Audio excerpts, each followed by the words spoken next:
as a teenager? Mowed yards. Of course, I couldn't drive. I was probably 12, 13. I had a skateboard. I could basically get everything on that lawnmower and drag myself on the skateboard to whatever lawn I had to mow.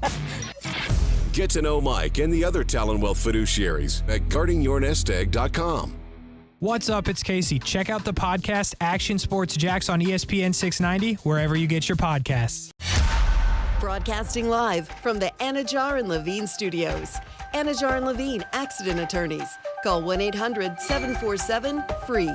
That's 1-800-747-3733. WOKV Jacksonville. Listen live everywhere you go on ESPN690.com. ESPN 690, a Cox Media Group station. Every weeknight at 6 p.m., it's Overtime with Kurtz and Middleton, and check us out right here on ESPN 690. Sports Center. I'm Doug Brown. Bengals running back Joe Mixon is found not guilty of aggravated menacing from a road rage incident back in January. A county judge in Ohio says the city of Cincinnati did not meet its burden to prove the case.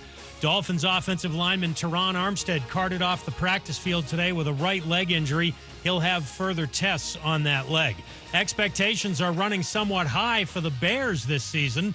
ESPN's Booger McFarland would like to pump the brakes for now. We look at Justin Fields and we automatically pencil him in as a QB that's going to make a huge jump. I hope he does, but I haven't seen anything that's going to let me know he's going to do that. Booger McFarland, the former coach of the U.S. women's soccer team, Jill Ellis, says gender should not be a deciding factor in the selection of a new coach. She also says the search for a coach should be diverse. Ellis led the team to World Cup titles in 2015 and 2019. U.S. Soccer confirms today Coach Vlatko Andonovski is stepping down. Long summer days call for extra hands. Hire fast with Indeed. Their hiring solution helps attract, interview, and hire candidates. Sponsor a job and instantly receive a short list of quality candidates whose resumes match your job description. Visit Indeed.com/credit. ESPN 690 and Action Sports Jacks presents Brent and Friends. Today is one of the worst days that I've had in a long time. We're getting a little punchy around here, people. It's been a lot in a row. I would love to punch you guys. Ow! It really hit me. Brent and Friends with Brett Martineau, Aaron Schachter, and Kasey Kurtz. Jacksonville's home for ESPN Radio. ESPN 690. All right, I'm going to call it 4 scuffles in the joint sessions. It was 3 and a little. But today, a pretty good one. On the sideline, the masses convened. Looked like Lions were a baseball dugout running out from the outfield to catch all the action on the infield. Man, the scuffles get people excited at practice. Don't they, Aaron Schachter? Don't they, Kasey Kurtz? You guys like yourself some toxicity and a good fight. I do. I am kind of fatigued on practice fights. Some guys are more annoyed at others. You know why it usually happens? And veteran players have told us this over the years. You get a young guy who's hot to trot out there or something? Yeah, absolutely, man. That guy's trying to make a team, right? And he's going a little hard, and he doesn't really understand, like, hey, easy, fella. This is practice. Cost someone their career. And so the old guys, the veterans, have told us in the past, at least, not this year's team, but they have told us, hey, this is why it concerns me sometimes because of that. Like, the guy's just trying hard, and you get it, but it's like overboard. And I think sometimes that's why it happens. Well, that's not the case here. You know why it happened here? For 2 reasons. C.J. Gardner-Johnson just would not stop talking for 2 days. I mean, he did. He was a little quieter in the early going of practice today, but then he ramped it back up. And it was annoying to the players. Like, I know there was that neat, fun little exchange after practice yesterday with Ridley and Gardner-Johnson. Mm-hmm. I shared the story yesterday on the show. I was in the hotel with Ridley yesterday. He was still annoyed by him. Like, in Evan Engram, you'll hear it in our conversation today. I asked him a little bit about it, and you can kind of sense that he's annoyed by the conversation and the yapping and everything else. So there is this element of trying to be businesslike and taking it overboard. But the surprise, the reason we had it was because of him, and also because a couple of body slams of running backs. Travis Etienne shoved 3 yards out of bounds, then body slammed yesterday. That created it. And then today it was a sideline play with Jermichael Hasty where they thought things were a little rough and Well, it was 2 Detroit Lions against the entire Jags sideline for a moment before the Lions started hustling over there. So we've seen it around the National Football League, and I don't think we're just seeing it with young players. I think it's actually, like, Gardner Johnson's an old guy. He's been in the league for a long time. Yeah. So just kind of interesting to see all the bravado. And I'll give you one reason why potentially this is the case. You're looking at a couple of teams here in Jacksonville and Detroit that think they're good. I think you're seeing a lot of teams across the National Football League, guys, that think they're good. There are some teams that know they're in the rebuilding mode or they're not quite there.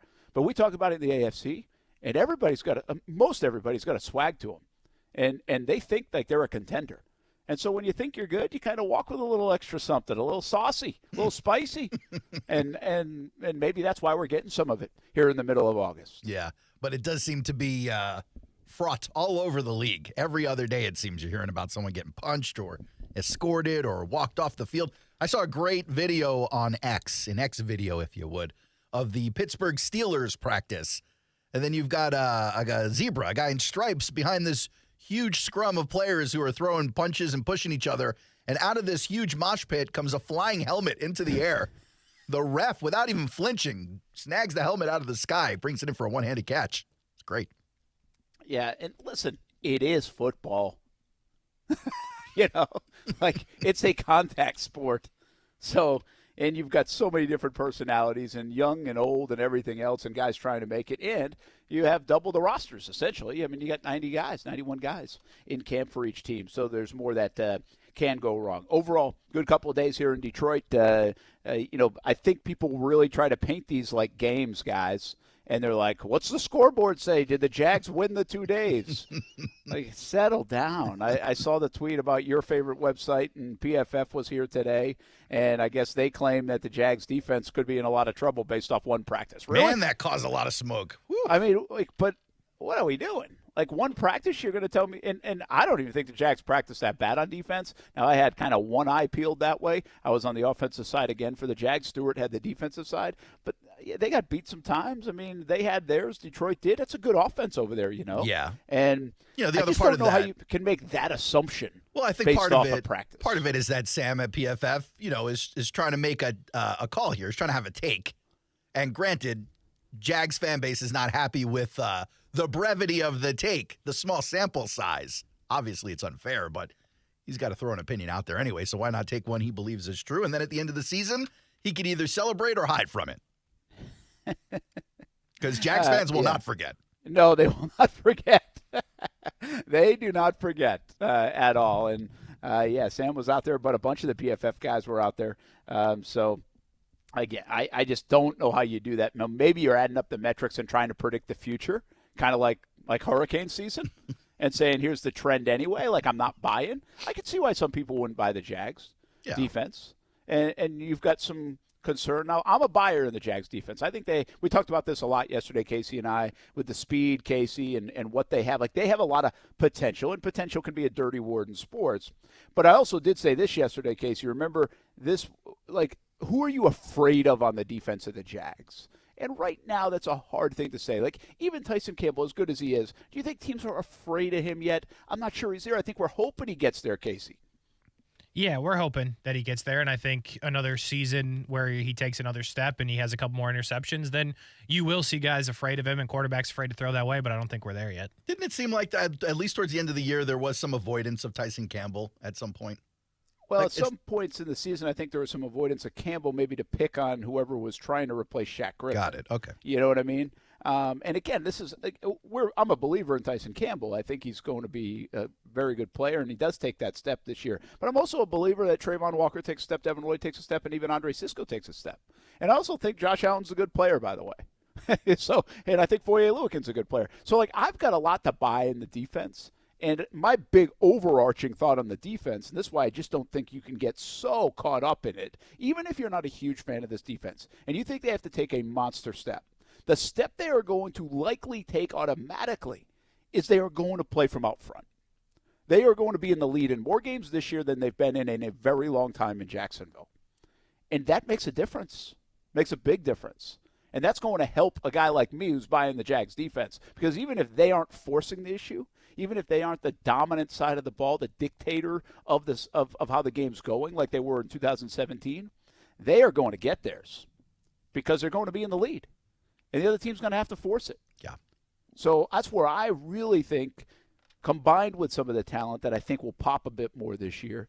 Now, I also could see is Rashawn going to be as splashy as last year? I think that's hard to predict, right? I think that's a hard thing to do, first of all. So he could take a little bit of a step back, maybe in terms of the amount of plays that he made. So it's pretty interesting to get people's opinions, again, based off one practice or two practices. I can't sit here and tell you that I think the Lions are good or bad or deficient in an area based off these two practices. And I don't cover the Lions every day. So I just don't know how you can make that assumption, and some of these assumptions based off two sessions where they're very controlled. And today didn't even have pads on. It did feel a like lot of 7-on-7. It did feel like he had his opinion and then kind of worked it into what he saw. Yeah, I get it, and that's part of what we do, and part of what we do is say you're crazy. Yeah. Well, as local media, because as national media, you're looking at the roster going, all right, Tyson Campbell looks like a stud. Foye Oluokun leads the league in tackles. Josh Allen is a name you've heard over a couple of seasons, despite if you're looking at the sack number, maybe being underwhelmed. But if you're in the national media not following this team, not seeing the work they put in the second half of the season, like, why else would you be lit up about the defense as far as names go? And that's the difference between what the Nationals will come and see versus what people who cover this team every day see. Yeah, it's Brian Sexton keeps bringing this up in some of our production meetings and stuff going into the last week's game, and I don't know where he got it. I don't know which outfit it came from, but there was like a national article somewhere on the Jags defense that, like, you talk metrics, right? I mean, major metrics and analytics and everything else, and this is a stat for that. And he brought up the fact that this guy said the Jags had more guys that were hard to block last year on defense than like anyone else in the league. I don't even know what the hell that means. They're hard to block, Brent. But I guess what that says is you've got some very good athletes and you've got some good-looking football players, and now if they can all get on the same page and, get comfortable in this year two of the system and all those kind of things, maybe that adds up to being a really good football team. Now, a guy that might skew that, like Josh Allen had had a metrically good year, more than people want to give him credit for. Foye Oluokun does the same thing, because Foye Oluokun's probably a tough guy to block. He's around every tackle. Yeah. So, I'm not really sure what it means, but it also indicates, at least you could sway an opinion to be like, this is like a rising defense. This is a defense that has a lot of young talent, that has a lot of good athletes. We talked about the speed yesterday. And but I like what you just said there, Aaron. When you look at the Jags from an outside-in point of view, and I'm talking outside the city limits of Jacksonville, or really digging deep into Jacksonville or the AFC South or whatever you will, it's Trevor Lawrence and it's Doug Peterson, it's Calvin Ridley, and it's Christian Kirk. And it's maybe a little Travis Etienne. It stops there. Like, nobody's hyping up anybody on the defensive side of the ball outside the city limits of Jacksonville. I think that changes for Campbell this year. I think he gets included in more of those conversations. But the overall point is, if you think Jacksonville, you think offense and the QB in the passing game. Yes, definitely. And I think I don't think that's going away, because that's the identity of the football team. For so many years in Jacksonville, we asked, what's the identity of the football team? And you couldn't really say it. You didn't know. Heck, they didn't know. We know it. It's Trevor in the passing game. That's the identity of this offense, this game, this team this year. And it's pretty simple. So that is the story out of Detroit, at least from an outside looking in perspective. How about an inside look at injuries? Got to pass this along. No go in the game for Foley Fatukasi. Could be that again. A right boot on the foot of a boot on the right foot or leg area of Foley Fatukasi. What else do we have for you? Josh Wells did not even dress today. Antonio Johnson did not participate today. Anton Harrison did participate for a little bit. The story is the three guys that I mentioned before Harrison, Fatukasi, Johnson, and Wells will not play on Saturday. Shared that with you earlier today. If you're following along on social media, they will not play. We don't really know what the injuries are or the extent of the injuries, other than we saw Foley Fatukasi in a boot. It's not a good look, though. No, it's not for a guy who had a lot of calf problems last year. And that really, just never got any continuity. And for a big fella, a lower leg injury, heck, any injury, but a lower leg injury with all that push on the interior is a difficult thing. Yeah. So we'll keep an eye on it. He was having an excellent camp. So hopefully it's just a minor setback there. Josh Wells, again, we'll see. He's a depth play on the offensive line. And Antonio Johnson, the Jags don't need anything out of him right away, but there's a lot of eyes on the 5th-round pick and out of Texas A&M because there's a lot of hope with him that the Jags got to steal. The thing to watch, in my opinion, is Anton Harrison. He did not practice a lot today, guys. He's dealing with that shoulder still? Yeah, and I just get the sense, or at least there's a lot of conversation, that he's going to deal with it. And what does that mean? We don't know exactly the injury, but that's usually a pain tolerance thing. Yep. When people say that or it's described to that, or you're going in not a practice, and they're trying to be careful with it right now. He's looked good when he's played, so it doesn't appear to be impacting his play, but it's impacting his reps. I don't know how big of a concern that is in terms of will he play or won't he play, but it certainly has in practice, even the last, really all camp. But especially here this week in Detroit, it's impacted his reps. And he's such an important part of it. And, Kasey, we talked a lot about Harrison yesterday, but I'll tell you this, today was a little different. When they had to shuffle Blake Hance over to the right tackle spot to take Anton Harrison's place, I noticed Aiden Hutchinson causing a lot more of a mess. Yeah, I mean, naturally, if you move your left guard to right tackle, I wouldn't expect it to be seamless. What if you move your left tackle to right tackle? Better, but not. I mean, left guard to right tackle, not good, not good. So, I mean, a joint practice. I'm in favor of those, but this is why these guys shouldn't play again, because now a position that you have depth on, sort of. I know the Cam situation, but if you're down potentially 2 tackles with Anton and Josh Wells, and I'm not saying they are, but they are somewhat banged up, then you call it. You find some right tackle on the street to play for 2 preseason games and call it a day. Yeah, you guys know me. I've been a very, very bullish on the offensive line the last couple of years. I think it's better than people portray it to be in many respects. I will now say, and I'm not sounding a panic alarm, so hear me loud and clear, but I am a bit concerned with their offensive line for the first month of the year. So today they had Cam Robinson at left tackle, and they had Walker Little at left guard, so they were getting him some reps there against the Lions. And that's not unusual. They've been trying to do that because I think the plan eventually is to have those 2 guys there by middle of October when Cam comes back. You got Fortner, you have Sheriff. Sheriff looks good. He looks healthy, all those good things. That's great. Not even a question at right guard. And then today, right tackle, when Anton Harrison kind of went out of practice, and now you got Blake Hance there, and now Josh Wells, to your point, Kasey, is also a little bit on the shelf. He's supposed to be your swing veteran guy, and you also don't have Tyler Shatley right now because of his AFib situation. Will you get him back? We'll continue to monitor that. Well, one of my key plays for the Jags this year in liking the offensive line was the amount of depth they had on the offensive line. Well, that depth is taking a beating right now. Serious beating. And we're still a few weeks away, so it's not a panic time like I'm saying. But it also raises concern about, okay, what the hell is going on if some of these guys go out or do miss a game or 2, especially in that first month, because now you take Cam out of that too. So for the first month of the year, let's just say the Jags had to go with what they have today. Okay, well, they can't go with Cam at left tackle, so they have Walker Little at left tackle. I'm assuming you'd put Blake Hance back over to left guard. I mean, unless they think Ben Barch will be ready. I mean, I know he came off the PUP, so I guess you could go Barch there if you think he's ready. And then keep Hance on the right side at right tackle. But, that wasn't great against Hutchinson today. It wasn't like a revolving door, but it wasn't great. Do you think there's any opportunity to pick off one of these remaining free agent offensive linemen? Well, they might have to investigate that a bit more if this is what it looks like. And again, I think we'll have to wait until Doug talks to us a little bit more about what's going on with Harrison. Is he even going to play on Saturday?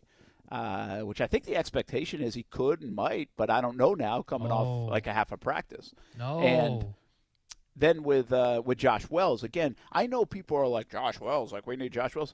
It's not that you need Josh Wells. The guy's a veteran. He's played a good amount of football. He played in front of Tom Brady. I mean, he did some good things. And who would you rather have at right tackle right now, like Josh Wells or Blake Hance? Josh Wells. Yeah, that's what I'm saying, too. Like, I feel a little better about that. I don't know how much more better, but I feel better. So, I'm a little, at this moment, weeks away still from the regular season, getting a little bit more concerned. And I think it is concerning that Harrison has an injury that he's probably going to have to deal with the way it sounds and is shaking out, that he just keeps going in and out. Yeah. It doesn't solve whatever it is, it's not a fixable thing right now. Well, maybe he wouldn't be coming out so much if it wasn't the preseason. Oh, no, I think he would tough it and do. I think they're being cautious with that, right? So, again, we'll get more from Doug maybe if he sheds some light on it. They're going to be pretty coy with injuries, and they are being. I can't even really tell you all details about injuries because I don't know them either. I just know those guys are going to be out. Harrison will see. And now I've got a little bit more concern about the offensive line than I did. And I really thought it was a strength because I think you had continuity and you also had depth. You had good depth on that offensive line. Can Ben Barch come back pretty quick? I'm not concerned about Walker Little. I'm not concerned about Fortner. I'm not concerned about Sheriff. But I am a little bit concerned about like left guard and right tackle, how it looks in the first 4 games of the year without Cam Robinson now. There are guards and tackles on the free agent list, somewhat actually big names, but aged big names. Guys like Michael Schofield, Andrew Norwell, A.J. Cann, those kind of names. Jason Peters, 41 years old, out there as a left tackle. Is A.J. Cann still around? A.J. Cann still available. Yeah. Well, listen, here's the thing that makes me feel better. If Anton Harrison's okay to play and it is just, hey, I'm going to sit out some practice reps because they're going to be cautious, then I feel fine. Because the kids look good. Like, he's really looked good. So that's okay. It's just like they're beat up a bit right now on the offensive front. Yep. Add the Cam Robinson suspension with a couple of injuries and these other things that are happening. It's like it just makes you a little more uncomfortable. And that's where I'm at today. I'm just like I'm a little less comfortable with what's going on in the offensive line than I had planned. Does Dan Campbell sitting all of his starters for the game change anything for the Jaguars, or is that completely independent of Peterson's decision-making? Well, first of all, I think it's independent, but I also think it's a little bit of a tip of the hand to what Doug's going to do, too. Like, I just don't think we're seeing the starters for the most part. I say that for the most part. I say that when it comes to, like, guys like Ridley and Trevor and Josh Allen stuff. I'm not convinced about that with the offensive line case. You really want Anton Harrison to get snaps, but not at the cost. You can't. Not at the cost of him being able to play. So now we're moving back. Like, let's just be honest here. We're moving the third string left guard, who now is the first string left guard, to be the first string right tackle. No, don't play him. It don't matter. You can lose by 85. It's fine. Yeah. Well, what are we doing here? We still don't know. We don't know. There's just a feeling around here that a good portion of the starters, much like what Campbell said for Detroit, will not play in this game after the work that they got in. And I think, all the signs add up to this because the ones got a ton of reps the last couple of days here in Detroit. Yeah. And so this was their work. And now, I mean, like you could take a guy like Rourke coming off the game that he had and you had all the attention. He hardly took a snap. Like he hardly took a snap. Saving it for game day. And absolutely, that's an indicator that he's going to play a lot. Yep. On Saturday, right? So, and the Jags want to see what they have on those bubble spots and back end of the roster. So I think that's where we're going. I still think it's very much up in the air and could see the starters against Miami in Jacksonville. So I don't think Kasey's going to get his way. Like, I'm not sure this is like shut down the ones until the regular season. Shut him down. We will see what happens. Hey, I had a chance to catch up with Trevor Lawrence. Let's take a break, Brent Friends on ESPN 690. What players stood out these last couple of days? What did Trevor Lawrence have to say? A little later, we'll hear from Evan Engram. Both of them I asked about the yapping, and especially C.J. Gardner-Johnson. I thought both had some pretty fun responses or good answers to that. So a lot still more to come here now in a rainy Detroit. It was a nice morning, a beautiful morning, a little windy, but they got the work in, and now a little rain in the Michigan area. Brent Martineau, Aaron Schachter, Kasey Kurtz, Brent and Friends on ESPN 690. And don't forget, you can listen and watch on our YouTube channel. Just subscribe to Action Sports Jacks.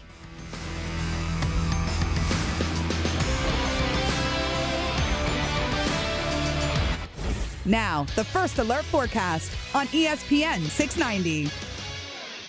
A mix of clouds and sun today with some scattered heavy thunderstorms developing again by midday and through the afternoon, with temperatures reaching the lower 90s, dropping into the 70s tonight. And your Friday will be partly sunny and hotter with only an isolated shower or storm. Many spots stay dry with tomorrow's highs reaching the mid-90s. I'm Chief Meteorologist Mike Burrish. Join me today beginning at 5 p.m. on CBS 47 and Fox 30 Action News Jax. The Weather Center is brought to you by Beards Diamonds. For a limited time, get 5 years, 0 interest, only at Beards Diamonds. As the seasons change, one thing remains the same. Jacksonville and all of Northeast Florida are fueled by Celsius Essential Energy Drinks. If you spot ESPN 690 anywhere in the community, come hang with us and grab an ice-cold Celsius.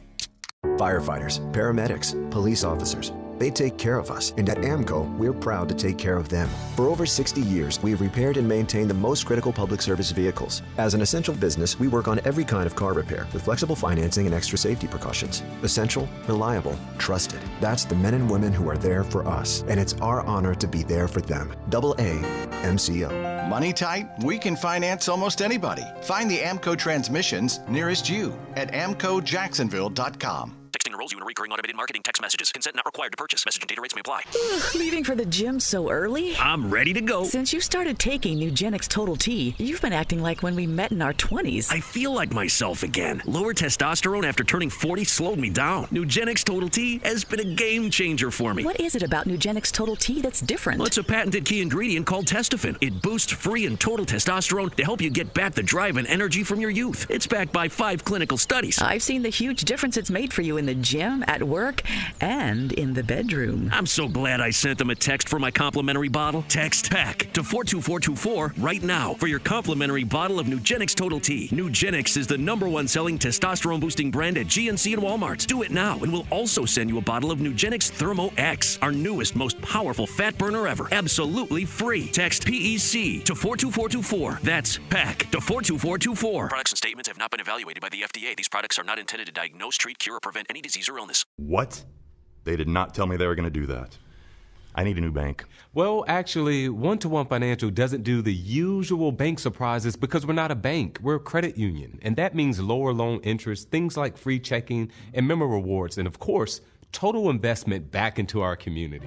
I'm sold. Find a better way to bank than big banks with One-to-One Financial, Jacksonville's hometown credit union. Visit 121fcu.org for more information on opening an account today. Federally insured by NCUA. Tired of casting a wide net with digital marketing and no luck? Well, you can reel in the exact customers you want with Exact Match from Cox Media Group Local Solutions Jacksonville. April Davis here. Exact Match helps you market across social media, search engines, display ads. With Exact Match, hook the exact people searching for precisely what you have to offer. Exact Match from CMGLocalSolutions.com, CMGLocalSolutions.com, or call us at 904-293-1989. The best way to protect your family from the effects of a hurricane is to make a disaster plan. In the same way you plan for your family, it's important to also make a plan for your pets. Making a pet plan ensures you know what to do for your pets when a storm threatens your community. You can locate pet-friendly shelters, find a list of supplies you may need to bring with you, and other information that can help you and your pets evacuate quickly and safely by visiting makeapetplan.com. This message is sponsored by the Florida Division of Emergency Management, the Florida Association of Broadcasters, and this radio station. We're dealing at Best Bet St. Augustine, the only card room and sports bar in St. Augustine, Florida. With nonstop action, poker games of all limits, exciting tournaments and table games, and a sports bar showing all the action, Best Bet St. Augustine has you covered. Don't miss our delicious dining options, serving breakfast, lunch, and dinner, and our always popular freshly made sushi. Best Bet St. Augustine is located at 800 Marketplace Drive off exit 311, where I-95 and State Road 207 meet. Learn more at bestbetjacks.com. In 1945, the original care package inspired people around the world. Today, we're reaching 170 million people in over 110 countries. Because when history repeats itself, so does care. Join at care.org. Dad, I don't feel good. I'll grab the Vicks DayQuil Kids Honey. Isn't DayQuil just for parents? Actually, Vicks DayQuil Kids Honey is just for kids, specially designed to treat kids' most bothersome cold symptoms quickly with a honeylicious tasting flavor kids like. You know what else kids like? DayQuil Kids Honey first, then video games. Deal. Vicks DayQuil Kids Honey. The kids' honeylicious daytime coughing, congestion, stuffy head, stuffy nose medicine. Safe for ages 6+. Every business seeks an advantage, whether it's having the best location, hiring top talent, or spotting trends before they happen. And now, the United States Postal Service can give your business a new advantage. Introducing USPS Ground Advantage. Reliable and affordable 2 to 5 day package shipping. It's the advantage you need at the price you want. Get the Ground Advantage at USPS.com/advantage. The United States Postal Service, delivering for America. Stay with ESPN 690 for your chance to see and hear our special events in the Farrah and Farrah Performance Studio throughout 2023. Powered by Farrah and Farrah and ESPN 690, Jacksonville's home for ESPN Radio. Oh, yeah, dig this bump music. Is Aaron bebopping over there? What'd you say, Brent? We're in Motown. I said, I like this bed. Oh. You know what's funny? This bed has gotten the most, I guess, respect. This is BM01. Oh, this is 01. This is a banger. 01. This one slaps. This one slaps, Brett. Slaps. It's a bop. This one slaps. Kasey, do you say this one slaps a lot? I like the line or for this bed? Well, no, just for out of just in. He wants to know if I'm being hip or you, being silly. I saw somebody else on Twitter say this slaps the other day. Because it does, Brent. Yeah, I say it regularly, mostly having to do with food. But that is because I'm fat. So now we've got food only context. Dude, I learned a new. No, it works for music. It slaps. I learned a new kid saying that even Kasey doesn't know. Oh boy, really? Yeah, apparently, Brent, LOL is out. Oh yeah, it's only for boomers. It's old, antiquated. I haven't used LOL in a long time. Good, because then you would be a boomer if you did. The new one is IJBOL. IJBOL. I just burst out laughing. Oh, that's stupid. I thought it was going to be like belly laughter. But you pronounce it Eej Bowl. What? Yeah, you go Eej Bowl. Who did you hear this from? Yeah, multiple outlets have written about it. Kids are so stupid. Slate, Mashable, even the New York Times did a piece. And I know that sounds counterintuitive. New York Times shouldn't be telling us what's cool or what's hip. But they're the ones who taught me about chuggy. You know chuggy, Case? Do I know chuggy? Yeah, when you're chuggy or something's chuggy or chuggy. I think it's chuggy. Okay, what is it? What's chuggy? I think I forget now, but it's I think it's when something's old but you think it's cool. Like Brent. Yeah, like Brent's mad chuggy. Oh, yeah. That's actually not bad. I'm old and cool. That's a good thing to be, you know. No, you think you're Brent, cool. You think I cool. think. I am. Yeah, nah, chuggy. Well, He hey, is guys, chuggy. if I think I am, that means I would say I am. It's a pejorative description, in case that means it's mean. Pejorative. It means mean, Brent. Okay. Of lifestyle trends associated with the early 2010s. So something that's kind of like lame and old now, that was popular in 2010, like Grumpy Cat, chuggy. Or like Wiz Khalifa. Or chuggy. Wiz Khalifa, yes. Chuggy. Yeah. He kind of disappeared, didn't he? What happened? Webster has got to be rolling around in his grave. The dictionary guy, not the short dude with the TV show. Yeah, no, the TV guy.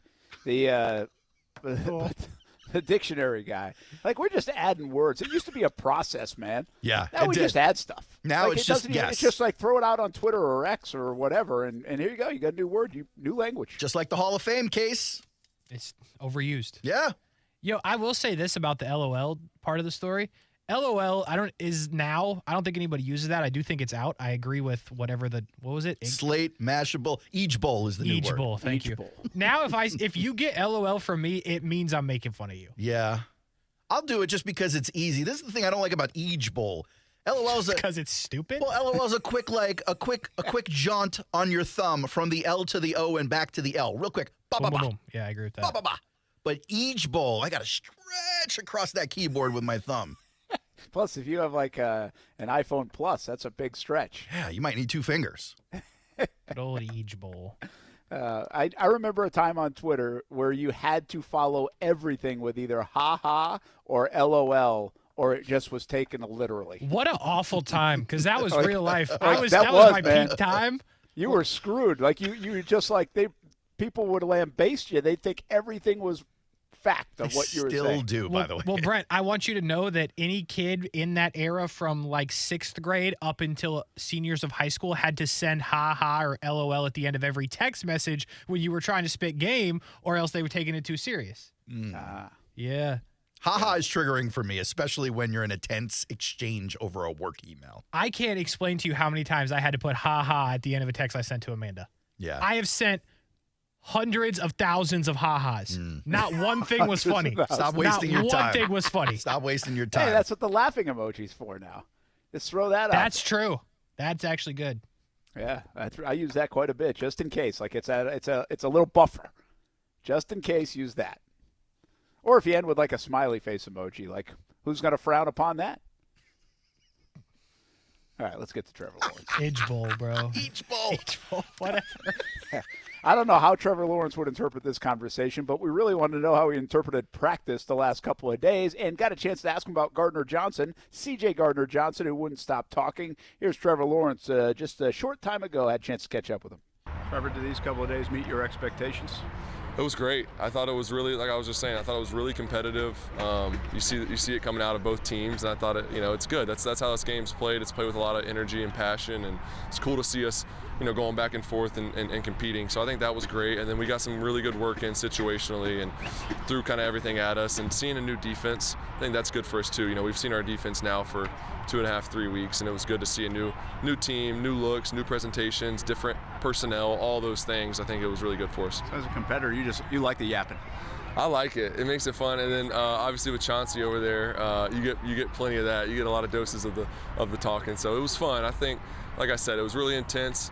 Didn't really cross the line too many times. I think that's the big thing is you still want to protect each other. These aren't games. Everyone is trying to get to the fall where the games mean something, and I think that's the big thing to keep in mind is you want to be healthy. So I think we took care of each other. We got a lot of good work in, but the competitiveness was there, and I think that's the big thing. Just talked to Evan.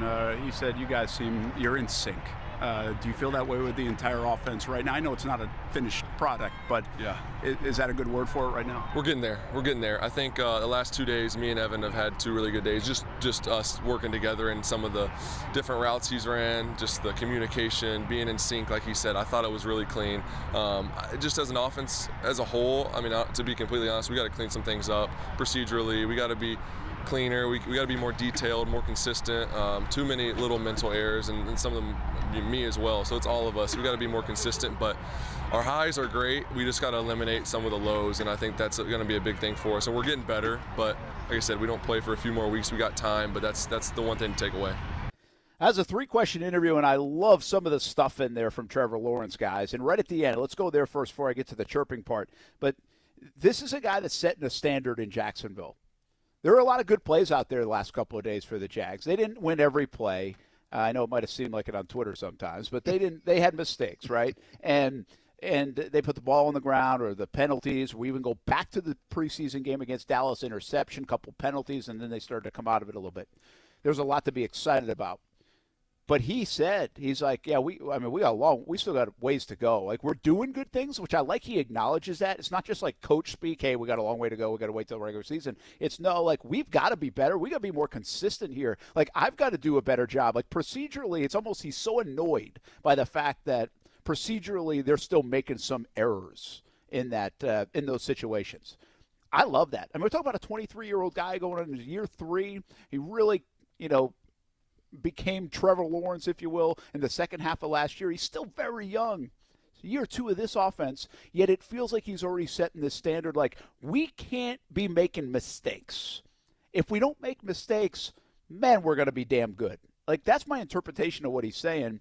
And he also has the reality check, guys, that there's still time to get there. You don't have to be like that right now. He's got the perspective like, we have to get there by September 10th. But we really have to get there by December, January, and hopefully February. For sure. I'll tell you what I like about it is that he's echoing the sentiments made earlier in the week by Press Taylor, who is echoing the sentiments made earlier in the week by Doug Peterson. The messaging is consistent. Everyone on the same page when things are good and when things are bad. I love it.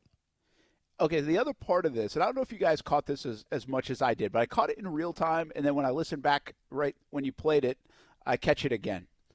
And I want to be careful how I say this. It probably will sound a little bit corny, but like Trevor Lawrence is the grown-up in the room. And the last time we used that was when Urban Meyer was around, right? Like we kind of tongue-in-cheek said, he's the grown-up in the room. And he's a rookie, and he's 21 years old compared to Urban. Well, I don't mean it in that context. What we saw the last couple of days is a guy that does get fired up, a guy that isn't afraid to yap. We saw it last year in Tennessee, and he'll point the finger and wave goodbye and tell you to go. He has a little swag about him when he needs the swag. He also, on the practice field the last couple of days, was, hey, I'll talk to you, but you've gone over the line, and we need to get our work in.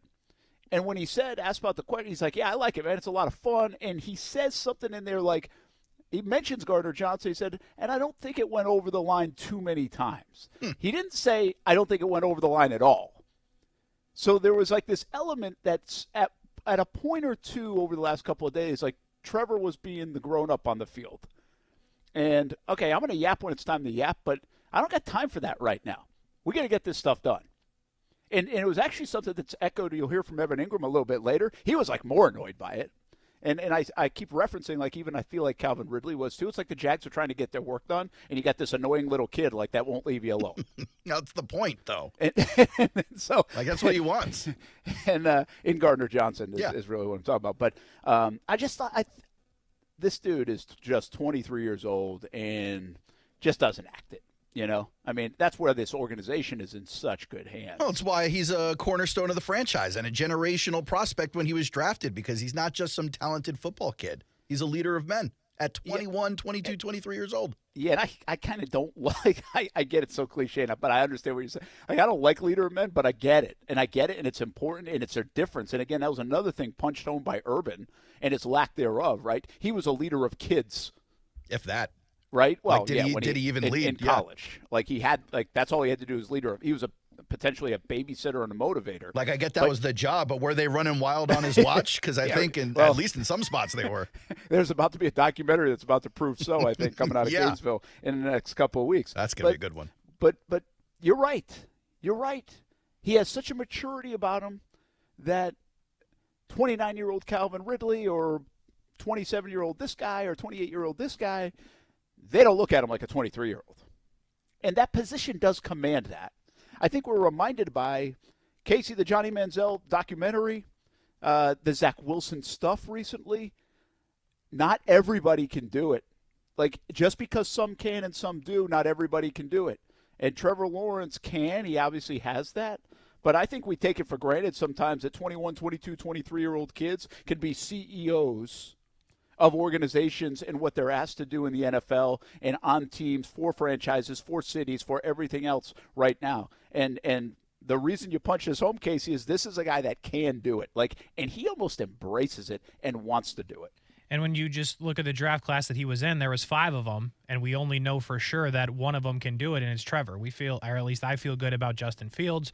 You look at Zach Wilson, like you said. Looking good. Kasey's cooking in practice. You know. All you got to do is take the defense away. Oh.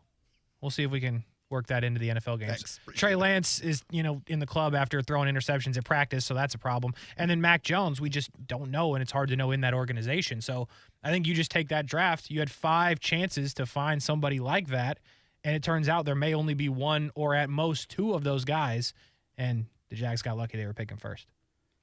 Yeah, it's just hard to be that guy. I know we ask our athletes to grow up and be that guy. It's just not automatic that you're going to be that guy. But you need that guy. You need that guy. That's what Peyton Manning was. That's what Tom Brady. Tom Brady even had time to morph into it because nothing was expected of him. Like, even I say this about Russell Wilson. Russell Wilson didn't need to be that guy early on in Seattle, Aaron. He could develop into it with success. This kid is not that. Like, he has been asked to take that mantle from the day he was drafted and really before he was drafted and probably right after his freshman year at Clemson. And he was the face of college football for it. He's face of this franchise, the face of this city, the face of this town. Anytime you see the Jags on any national network, you're going to see Trevor Lawrence's face. And I just think we have to be careful now to take it for granted that he has those qualities too. He can spin a football. He's going to make some mistakes here or there. He's going to win a lot of football games. He's going to make a hell of a lot of plays. But that's an element of it that you need. in today's world. It's an interesting quality, his leadership acumen, in that it's one that gets less impressive as he gets older. Because you come to expect it, especially from a quarterback or a field general, be it a point guard in the NBA or a pitcher or a catcher, or I should say a catcher or a center fielder in baseball. But when Trevor's 30 and 31, you're like, oh man, he really has this whole team following him. You're like, yeah, well, he's supposed to. But at 21 to 23 years old, I just don't think you can make a big enough deal out of it. Yeah, I don't either, man. And here's the thing. I'm going to add one more element of this. And I've never been able to eloquently say this, and I still am not going to say this is going to be the time I do it. Do your best, because Brent. it's really the question that I want to ask Trevor, so he kind of comprehends it. But I can't eloquently ask it, and so I'm going to try. Here it is for you guys. I think last year, when he went from that Denver game and that interception to the last 2 months of the season where he was playing well, he was one of the best quarterbacks in the National Football League. He had taken this franchise and boosted it into another echelon, and fast forward the process by a year because of their success at the end. I think that's his comfort zone. I think when he got to that part, that's where he's used to living, as the guy answering all the questions, as the guy everyone's talking about, as the guy Chris Sims is coming to interview and every national media outlet's coming to interview. And that is his comfort level. I think when he was having a hard time with the Urban stuff in the rookie year, when he's throwing picks, that is so out of what his football life has been, because he just hadn't really experienced it much. So we're talking about a young man who's super comfortable being the guy. I tried to ask him a little bit last week on the sideline, but he wouldn't really bite, because I asked him, don't you love being in the situation of being the hunted? Last year, but you getting to chase is the best, right? When nobody expects anything out of you. If you're a coach, you love that because you can play the underdog card. Well, Trevor's never been the underdog. He's actually super comfortable being in the spotlight. Not that he yearns for it, but being in the spotlight and being the guy people are chasing. So being the Heisman favorite, being the national championship favorite, being the number one pick favorite, being the generational guy. Kasey, he's comfortable being there. So basically, the question is, are you uncomfortable being mid? That's honestly what, are you uncomfortable not being the best? Yeah. In a weird way. Yeah. Well, that's actually the better way to phrase it. Yeah, look at me. But again, he's so, but he's so, he's not going to answer it. Yeah, I know. Because of his humility. Hey, I'm right? just doing my part, Brent, trying to help you translate. And I do think it's one of the big questions of this team this year. I know Trevor Lawrence is comfortable handling all eyes on him and expectations. What we don't know about this football team are the rest of them comfortable with it. And that's when we're going to learn. We're going to learn. We do not have that answer. But I think I know the answer to Trevor's. He's fine with it, man. This is just another day at the office. Keep talking about Trevor. Keep expecting him to be a sleeper for the MVP. Keep doing this. Keep doing that. Yeah, what else is new? Throw me a curveball, will you? That's just another fastball. I'm sitting 3-0. I think it's one of the big questions of this football team. Are they ready to handle the expectations that are on them this year? But I have no doubt the quarterback can handle them. Brent Friends on ESPN 690. We'll hear from Evan Engram a little bit later. Some of the stars of the last couple of days. Who were they? We'll talk about it. Still to come on ESPN 690. Brent and Friends is sponsored by Best Bet, now open in St. Augustine. The Coke Zero Sugar 400 weekend at Daytona returns August 25th and 26th, and ESPN 690 wants to send you to the races. Visit the contest page at ESPN690.com and play our trivia. Answer correctly, and you could win Wawa 250 tickets plus a chance at the grand prize, the Coke Zero Sugar 400. Purchase tickets by calling 1-800-PIT-SHOP. Hey, Jen, sorry I'm late. I had to stop for gas. Yeah, I can't believe how much it costs for gas now. I know, everyone's still talking about how much gas is, but I never pay full price. I just use the free Upside app, and I get cash back for every gallon of gas I buy. Wait a minute. Are you saying you actually get paid real cash when you buy gas with the Upside app? Yeah, I earn back up to 25 cents a gallon every time I buy gas. What? That sounds like it could really add up. It sure does. I've made over $300 already. Wow, that's serious extra money. I'm downloading the free Upside app now. Download the free Upside app to earn real cash back every time you buy gas. Use promo code CAR3 for an extra 25 cents per gallon cash back in your first fill-up. You can cash out anytime right to your bank account, to PayPal, or an e-gift card. Just download the free Upside app and use promo code CAR3 for a 25 cents per gallon bonus in your first tank. That's code CAR3 for 25 cents per gallon cash back in your first fill-up. Cashback's not available in gas in New Jersey and Wisconsin. I'm Mark Anajar. I'm Glenn Levine. I'm Ellie Anajar. Together, we're Anajar and Levine. If you've been hurt in a car crash, we'll fight to get you the maximum compensation you deserve. Call Anajar and Levine for your free consultation. 1-800-747-FREE. Main office, Jacksonville.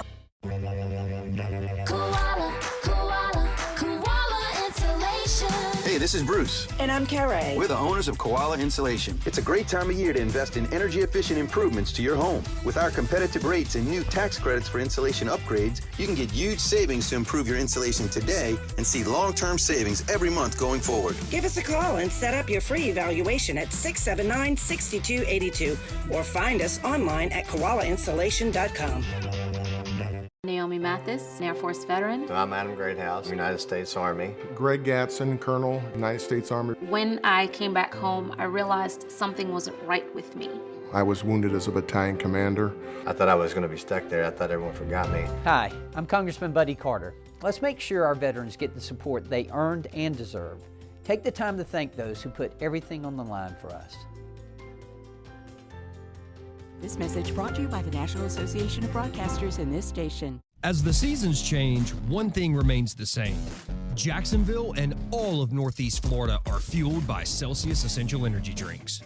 If you spot ESPN 690 anywhere in the community, come hang with us and grab an ice-cold Celsius. Be ready for anything on the road or off the road this summer at Nimnik Buick GMC. Car Bravo is here, a better way to shop used vehicles with transparent pricing. Nimnik Buick GMC has joined the Car Bravo family and is the only Car Bravo dealer in Northeast Florida. Are you looking for a used car under $20,000? Check out Nimnik Buick GMC on Phillips Highway or NimnikBuickGMC.com. Want an oil change from the comfort of your living room? Check out NimnikBuickGMC.com. Mobile oil changes with Nimnik GMC. We are professional grade. Meridian Waste wants you on our trash team, hiring CDL drivers, helpers, mechanics, and dispatchers at the Meridian Waste hiring event, Saturday, August 26th from 8 to 2, 2078 Lane Avenue North, Jacksonville. 2 forms of ID required. What defines a hero? Dedication, loyalty, courage. Every day at AMCO, we serve heroes. For over 60 years, we've repaired and maintained the most critical public service vehicles. From complex transmissions to simple brake jobs with flexible financing and the extra safety precautions we need. The heroes we serve don't all wear uniforms. They're people like you. At AMCO, we're proud to serve all of you. AA MCO. Money tight? We can finance almost anybody. Find the AMCO transmissions nearest you at amcojacksonville.com. Lowe's knows how to save pros time and money. Right now, take up to 40% off select bathroom vanities. Plus, get free local truck delivery. And there's more. Get a Kohler White Elongated WaterSense toilet. Now just $199. Was $249. That's a savings of $50. Because Lowe's knows savings. Lowe's knows pros. Vanities offer valid 8/10 through 8/23. While supplies last. Selection varies by location. Kohler offer valid 7/7 through 10/26.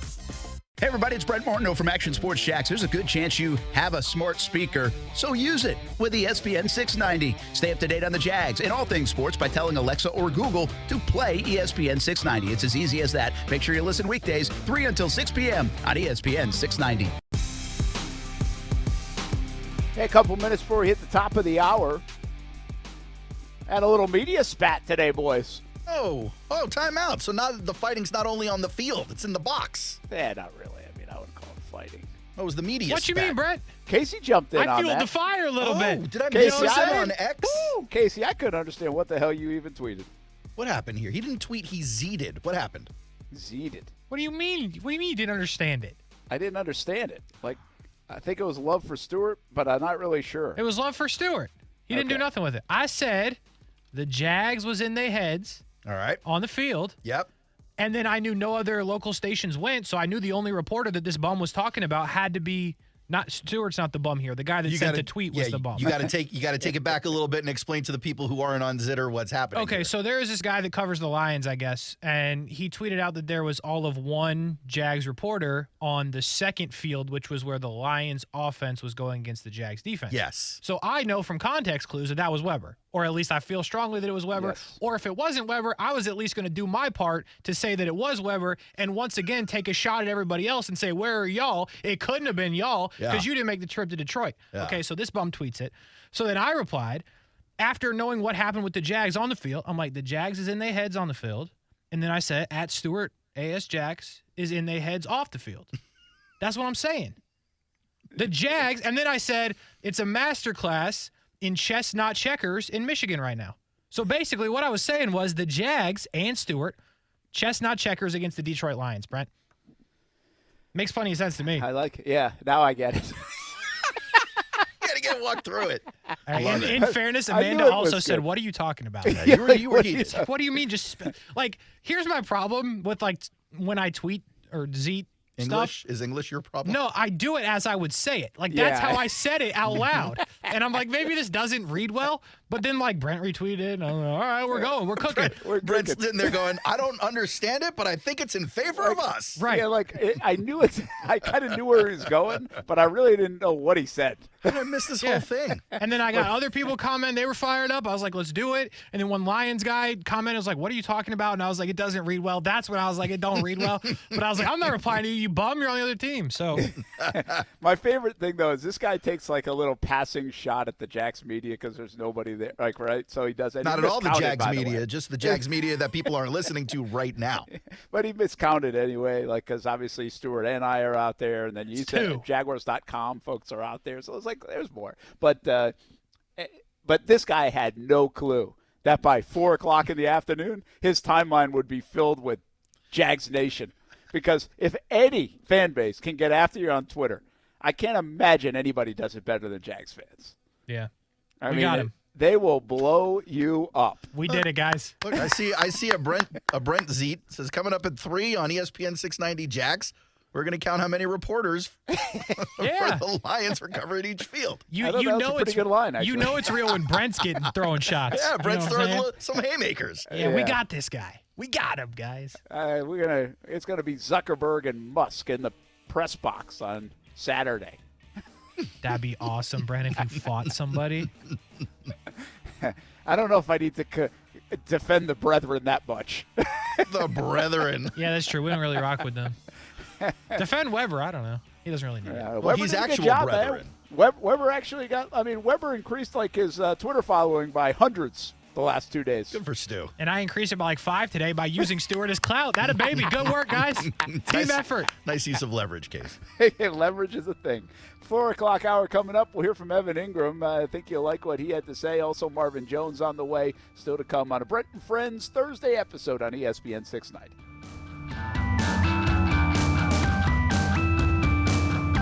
Discover how good your water can be with the new Kinetico softener and drinking water system. Kinetico's twin tank non-electric softeners are the most efficient softeners available, and their drinking water systems remove up to 99% of contaminants. This month, you can get 50% off a Kinetico K5 drinking water system with a purchase of a Kinetico Premier Series softener. If you're not filtering your water, you are the filter. Don't be the filter. The experts at CGC Water Treatment and Plumbing will test your water for free and provide solutions that are right for you and your family. Imagine having clean, clear, purified water at your home. No more plastic bottles, no more waste, just great tasting, purified water that you can trust. Call 904-552-1242 or visit cgcwater.com. 904-552-1242 or cgcwater.com. Financing options available with approved credit. CGC Water Treatment and Plumbing are proud partners of the Jacksonville Jaguars, and I'm a proud customer of CGC Water Treatment and Plumbing, an authorized independent Kinetico dealer. Florida license number CFC 1428211. Texting enroll enrolls you in recurring automated marketing text messages. Consent not required to purchase. Message and data rates may apply.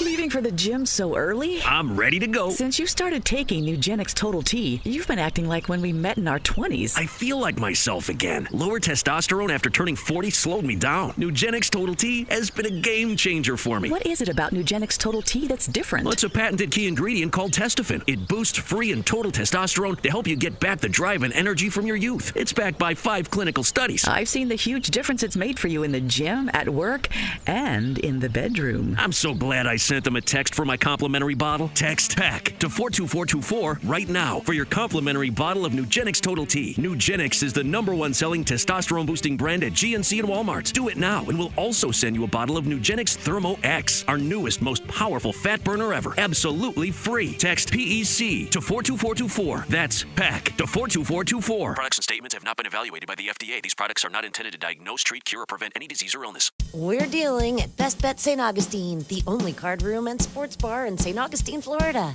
With nonstop action, poker games of all limits, exciting tournaments and table games, and a sports bar showing all the action, Best Bet St. Augustine has you covered. Don't miss our delicious dining options, serving breakfast, lunch, and dinner, and our always popular freshly made sushi. Best Bet St. Augustine is located at 800 Marketplace Drive off exit 311, where I-95 and State Road 207 meet. Learn more at bestbetjacks.com. This is SportsCenter.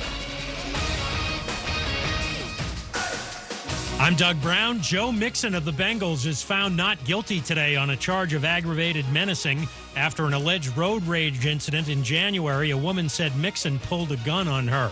ESPN's Adam Schefter reports Colts wideout Ashton Doolin will miss the season with a torn ACL. He goes on IR after getting hurt during Wednesday night's practice. If the Browns are hoping to be a playoff contender, quarterback Deshaun Watson needs to be a big part of that. ESPN's Jake Trotter. They didn't trade 3 first-round picks and pay $230 million fully guaranteed to get 75% of Deshaun Watson in year 2. And 75% of Deshaun Watson, as good as he was in 2020, I mean, where does that rank in the quarterbacks in the AFC? Jake Trotter. White Sox shortstop Tim Anderson gets his 6-game suspension cut to 5 after that brawl with the Guardians almost 2 weeks ago. Golf, first round at Olympia Fields, second event of the PGA Tour playoffs. Brian Harmon, Matthew Fitzpatrick, and Sahith Theegala share the lead at 4 under par. Fitzpatrick in the clubhouse with a 66. You don't need special gadgets to be a hero. With unlimited 1.5% cash back on every purchase, everywhere, the Capital One Quicksilver Card makes you the hero of every purchase. What's in your wallet? Terms apply. See CapitalOne.com for details. WOKV Jacksonville. Listen live everywhere you go on ESPN690.com. ESPN 690, a Cox Media Group station. Do you have heart failure and often hear, "Those stomach issues ruined your birthday"? "You're too tired to play catch, Grandpa." Sweetie, you haven't touched your tools since the carpal tunnel syndrome diagnosis. If these seemingly unrelated symptoms sound familiar, talk to your cardiologist. Ask about transthyretin amyloid cardiomyopathy, or ATTR-CM. A rare and underdiagnosed disease that gets worse over time. Learn more at connecttoyourheart.com. That's connecttoyourheart.com. Sponsored by Pfizer. You know that Big Bargain detergent jug is 80% water, right? 80% water? I thought I was getting a better deal because it's so big. If you want a better clean, Tide Pods are only 12% water. The rest is pure, concentrated cleaning ingredients. Ooh, pass me the intercom thingy. Attention shoppers. If you want a real deal, try Tide Pods. Don't pay for water, pay for clean. If it's gotta be clean, it's gotta be Tide Pods. Water content based on the leading bargain liquid detergent. Broadcasting live from the Anajar and Levine studios. Anajar and Levine Accident Attorneys. Call 1-800-747-FREE. That's 1-800-747-3733. ESPN 690 and Action Sports Shacks presents Brent and Friends. Today is one of the worst days that I've had in a long time. We're getting a little punchy around here, people. It's been a lot in a row. I would love to punch you guys. Ow! It really hit me. Brent and Friends with Brent Martineau, Aaron Schachter, and Kasey Kurtz. Jacksonville's home for ESPN Radio. ESPN 690. I just got good news. The AFCA Division II preseason coaches poll has Ashland University number 12 in the country. Knew that was going to happen. They're a dominant university. That's such a weird thing to just do. I have no idea why Badminton? Yeah, that came across my timeline. That's my question as well. What sport, Brent? It is competitive football. chess. Oh, I football. was talking to Paul Spicer today, who's doing like an internship with the Jags. He coaches some XFL stuff, but he used to play for the Jags, of course, and played in the league. And he's bounced around even in the coaching ranks a bit. He played at Saginaw Valley State. Do you guys remember Paul Spicer as a player? Well, Kasey probably wouldn't. Do you, Aaron? Yes. So he played at Saginaw Valley State, and he played there in 97, 98, or 96, 97. Well, when I got to Jacksonville and Spicer was there, I was like, Saginaw Valley State, Paul Spicer. It's like, I remember calling games with Paul Spicer in it. Oh. So when Ashland would play, a couple times they played Saginaw Valley State, that I called, and Spicer obviously was very good, if you end up making the NFL out of Saginaw Valley State, a D2. So we were talking a little bit more about it today, and ironically he said, like, Ferris State used to be in that conference with us too, and Grand Valley State. And so now as I look at these top 25 rankings, I actually wonder if that's why it came up on my phone. Because I was talking to Paul Spicer about it today. Oh, probably. So that's exactly It heard why, you. isn't it? Yeah. And now it's hearing you again, so you're about to actually get all those other schools you just mentioned. They're about to start asking you for money like a booster. This is crazy. I mean, I know it works, but man, does it work. Yeah, it does. Yeah, bro. I mean, if you want, like, proof of performance, just say something out loud. Dude, my favorite story ever, and it's sports related, so it fits here. I was in the break room at the old building. I was talking to a sales guy, and he's telling me a story about former Major League Baseball pitcher Juan Gonzalez. You remember this? Oh, Juan Guzman. Toronto Blue Jays. You remember Guzman? Yeah, I do. All right. It's the only conversation about Juan Guzman I've had in maybe 20 years. That night, on my Facebook feed in the people you may know section. No way. Is Juan Guzman, it's not the baseball guy, a random Juan Guzman with no, friends that I have. We have no connection. That's creepy. It's just because we said the words Juan Guzman. There is no other explanation. Wild. I don't get. I mean, it's just like too much. It's like too obvious. Can we control that a little bit? Nope. Nope. That cat is out of the bag. That train has sailed. That train has left the station. That train has sailed? The train has sailed. The ship has left the station. Cool. It's over. Idge Bowl, bro. Idge Bowl. Idge Bowl. Go around. That actually sounds like something that goes around. What, Idge Bowl? Yeah. Need a topical cream for that one. Hey, let's get back. We're going to hear from Evan Engram in just a bit, and I want you to hear from him because I want you to kind of feel his annoyance with the yapping and chirping of the Detroit Lions the last couple of days. He had an excellent soundbite about that, and I really think Evan's playing good football right now. He looks like he's in such a groove. But before we get that far, Brent Martin, Aaron Schachter, Kasey Kurtz, I'm in Detroit. Those guys back in the Action Sports Shack studios as we continue on a Thursday. Top guys from the last couple of days out here offensively. I watched a lot of the offense, fellas. Yeah, we saw on Twitter. Yeah, yes, you did. A lot of Zeets. You could follow along on Twitter. That was a Twitter hero for a day. A little bit. A little bit. And not according to that Detroit Lions guy. But right. What a bum. So, without, you know what's interesting when you have this conversation? And this goes back to what we were talking about with Trevor. We already take Trevor for granted. That it's like, if he has a bad throw or a pick, which he did today against Chauncey, C.J. Gardner-Johnson, he just overthrew Ridley into double coverage like it was a bad throw.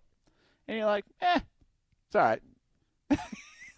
And on my top performer list, I'm not even dissecting how well he threw the ball. I know he already throws it well. So you feel like you know what you got. Yeah, I feel like I'm not. You're not going to learn anything from practice. Yeah, not really. I'm not. Once in a while, I'll be like, man, that was a beautiful throw. And I did tweet today. I think it was to Zay Jones. He threw it just right over the defender's hands, touch pass. And I'm going to stay on this forever as long as this guy plays in Jacksonville. Oh boy. Okay, because for the people, they were screaming Kasey from the rooftops. This guy's got no touch. He can't throw a touch pass. He doesn't have a change up. It's like, where did that come from? And it reminds me when I covered Brady back at Brady right at the outset. I was there for his first Super Bowl, And as they were making that transition, like I was in Providence that year covering the Patriots. And you know what they used to say about Brady early in his career? Can't throw the deep ball, can't throw the deep ball, can't throw the deep ball. That was the thing. And I don't know, like, where the narrative came. I don't even know if he actually couldn't throw the deep ball then and then just got so much better at it. But usually if you can't do something, like if you're telling me you can't do something at this level, you might get a little better at it, but you don't become, like, very good at it. A couple years later, he's throwing bombs to Randy Moss, like, on every play. Record breaker. Threw almost 5,000 yards. You're telling me the guy can't throw a deep ball. And so it reminds me of that a little bit, where people really are trying to pick apart Trevor and say he can't throw the touch pass, doesn't have the changeup. And, man, I feel like I see it all the time. Like that never entered my mind. And so it happened again today. So when I notice it now, I'm like, what the hell were you guys talking about? Yeah. That's what I feel like. Yeah, let's guys must be from Detroit. Must be from Detroit. Brent, be careful, bro. You got to make it out of Detroit. So maybe calm down until you get out. So I don't really. Trevor makes some nice throws. He misses some time to time, but that's not where I'm going with this list. I guess is what I'm getting at. I think Ridley continues to be the guy to watch. He pops. He's open. They went through him 3 straight times. One time today. At one point today. I think Zay Jones, guys, is another one. I thought Zay might miss out in this offense with the addition of Calvin Ridley. And Kasey and I talked about this a little bit yesterday, Aaron. I don't know how you keep the ball away from him. You might not have to. I think there are enough targets to go around. I really believe that. I think he's been really good. Like if the Jags aren't going to run the ball 30 times a game, if they're running 20 to 25 times a game, you're still able to throw 35 times. How do you feel about it, Kasey? You think Zay Jones is going to miss out, get forgotten about at all this offense, or did you feel that way before maybe some of the performances at camp? Yeah, I just think that in general somebody was going to have to take a somewhat decent step back. I didn't think it would be like everyone takes a little bit. I think Christian Kirk's going to get his. I think Calvin Ridley's going to get his. And I tend to believe Evan Ingram's going to get some. But after practice, I feel this way, so who knows, I may be way off. But it is starting to feel like it did with Marvin Jones a little bit, where like when Trevor needs the play, it seems like it's going to Zay Jones.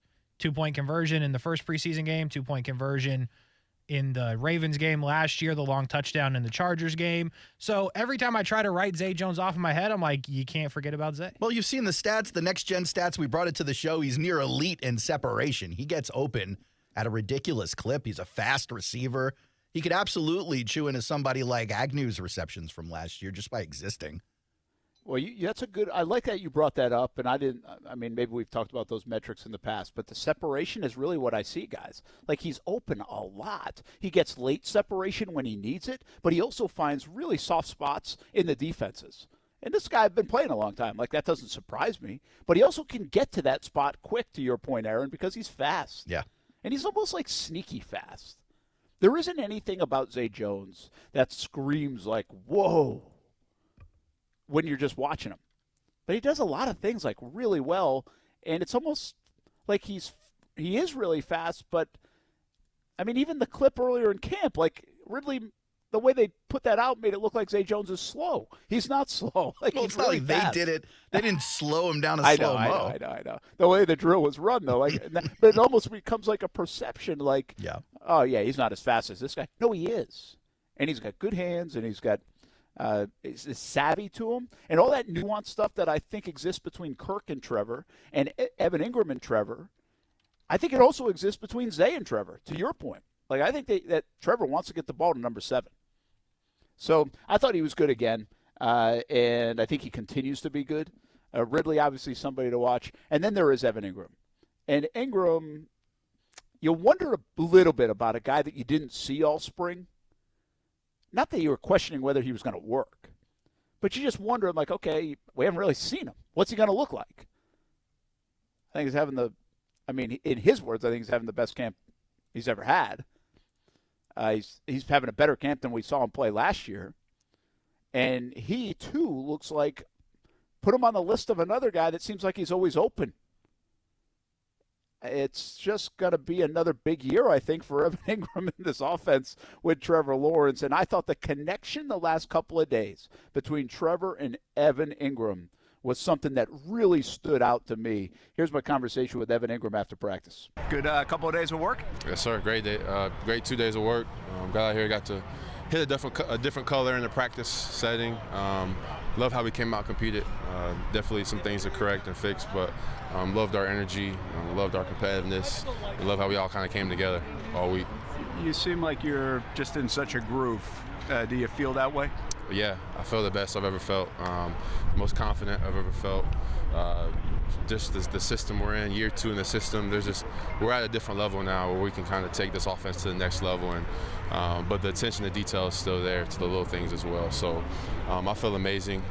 My whole tight end room, we're all picking each other up. We're all on the same page, and we're out there making plays, and I'm having fun too. That's a big part. A lot of yapping going on out there the last couple of days. It's ball. That's the type of team they are. They want to come out and set that tone. I love the way we answered though. We were out here for business. We were out here to work. They were trying to talk a lot, and I guess that's how they roll. But I think we got the best of them both days. So it was good work, and it was fun. Messing around with them a little bit. I love that soundbite from Evan Engram. And I sensed that from them. They were like, yeah, when it was time to chirp a little bit, chirp.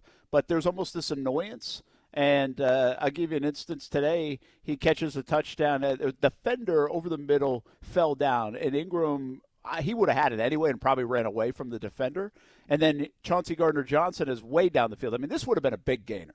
And obviously, Gardner-Johnson probably would have tackled him around like the 15-yard line, let's say, after like a 30-something yard pickup. Well, he's not tackling him in this setting, but the yapping started, and he kind of like brushed up against each other, and Ingram's like, get the heck out of my way. And as he's passing through, it was something like, don't bleeping mess with me from Engram.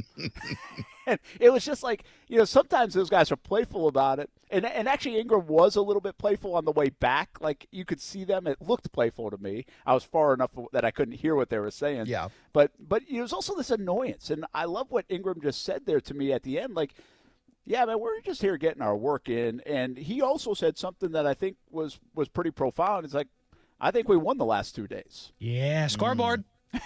I know people like that, but that's coming out of this, they feel that way. This dude's playing with a ton of confidence, man, and I don't know how you can't be an Evan Engram fan around here. We were talking a little bit about him today again, some of us on the side, and I was just like, the magic of Doug Peterson and the tight end is just amazing, and I don't fully understand why. But Evan Engram played his best year of his life last year. And I'm telling you what, he's primed for another big one, fellas. Don't forget about 17. I think he looks really good. It's hard to remember all of the options as you talk about this team because you get wrapped up in a Ridley conversation. You start wondering about a guy like Zay Jones who had a career year. You go, oh, Christian's going to eat, Ridley's going to eat, so Zay's got to figure out what to do. And, oh, yeah, by the way, you essentially have a Pro Bowl tight end in the wings over there in Evan Engram. And Travis Etienne.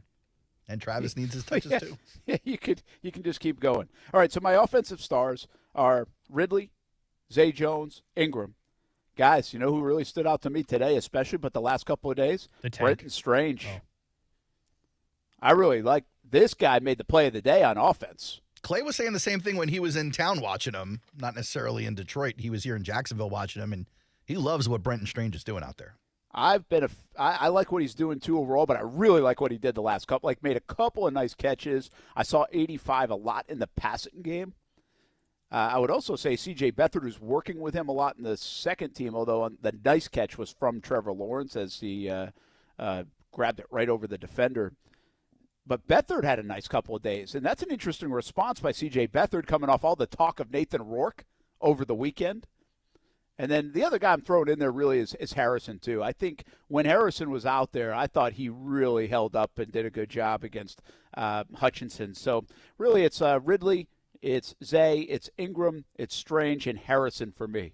5 guys that on the offensive side of things I thought were really good. And like you guys just said, I left a lot of players out that can be really good on this offense. Mm-hmm. Good sign.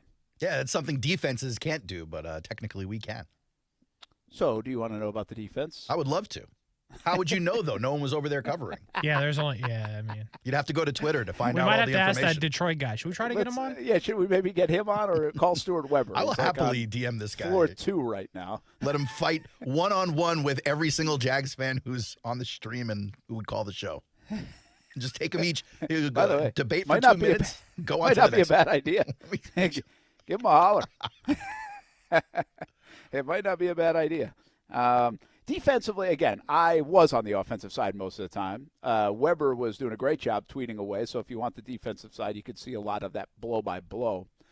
I think for the 2 days, Devin Lloyd, mostly yesterday, but continues to play well. Wingard had the pick today. I think it was the only turnover by the defense today. And therefore, they probably felt like they had a worse day today, and that's what it sounded like overall compared to yesterday, where Jared Goff had a tough day, one of his tougher days in camp on Wednesday against the Jaguars defense. And the two guys that everywhere you turn, people were talking and saying good things about, and I think this is probably the best sign of all, is Josh Allen, number 1, and Trayvon Walker, number 2. I think they really showed up this week in practice against that other squad, and being a little bit different than just blending into playing against the Jags that we've seen in camp. And Josh Allen, man, I watched him on a few plays right in a row, and it was like push. Who was it that he was working against? 68. Decker. He drove him right back into Goff like he was at his feet, couldn't release the ball the way he wanted to, and then he was backfield, which could have been like a strip sack fumble type thing on the very next play. So good to see Josh Allen and Trayvon Walker popping. Case, if there were two guys on the defense who you want to see really popping off at practice this week, who would it be? Trayvon Walker, Devin Lloyd. Devin Lloyd. How has Devin looked? Well, he's been. We did a lot with Devin yesterday, and Devin has been excellent all camp. Even the Lions guys, because they had so many reporters, they were saying how good he looked yesterday. He was one of the stars of the day. He had a one-handed interception yesterday. Yeah, good stuff. Dewey Wingard, by the way, had the pick today, like I mentioned, and I think he continues to be like this forgotten part of the defense that's going to make plays too. He's just another playmaker, I believe, on that defense. He's playing at such a high level in terms of his confidence and obviously knowledge in the system and getting settled in the NFL. He's now a grizzled veteran. So a lot to like with some of those guys, although as a whole, I think the Jags' defense today wasn't great, is fair enough to say.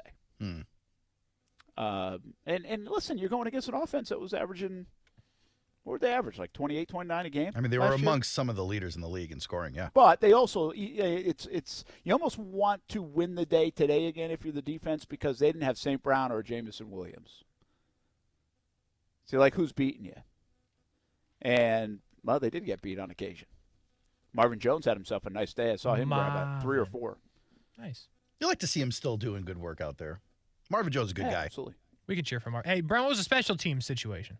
I did watch special teams. I like, actually, that you brought that up, because You're Brandon welcome, McManus is really the first look we've got at McManus.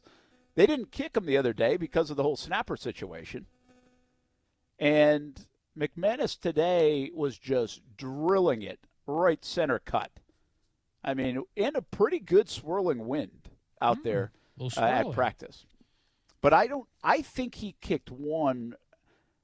It's total guess, but it looked like he was back at like 60 and just drilled it. Nice. But it's really hard to tell from our angle, like what yard line they're on, because we're looking at like an end zone view.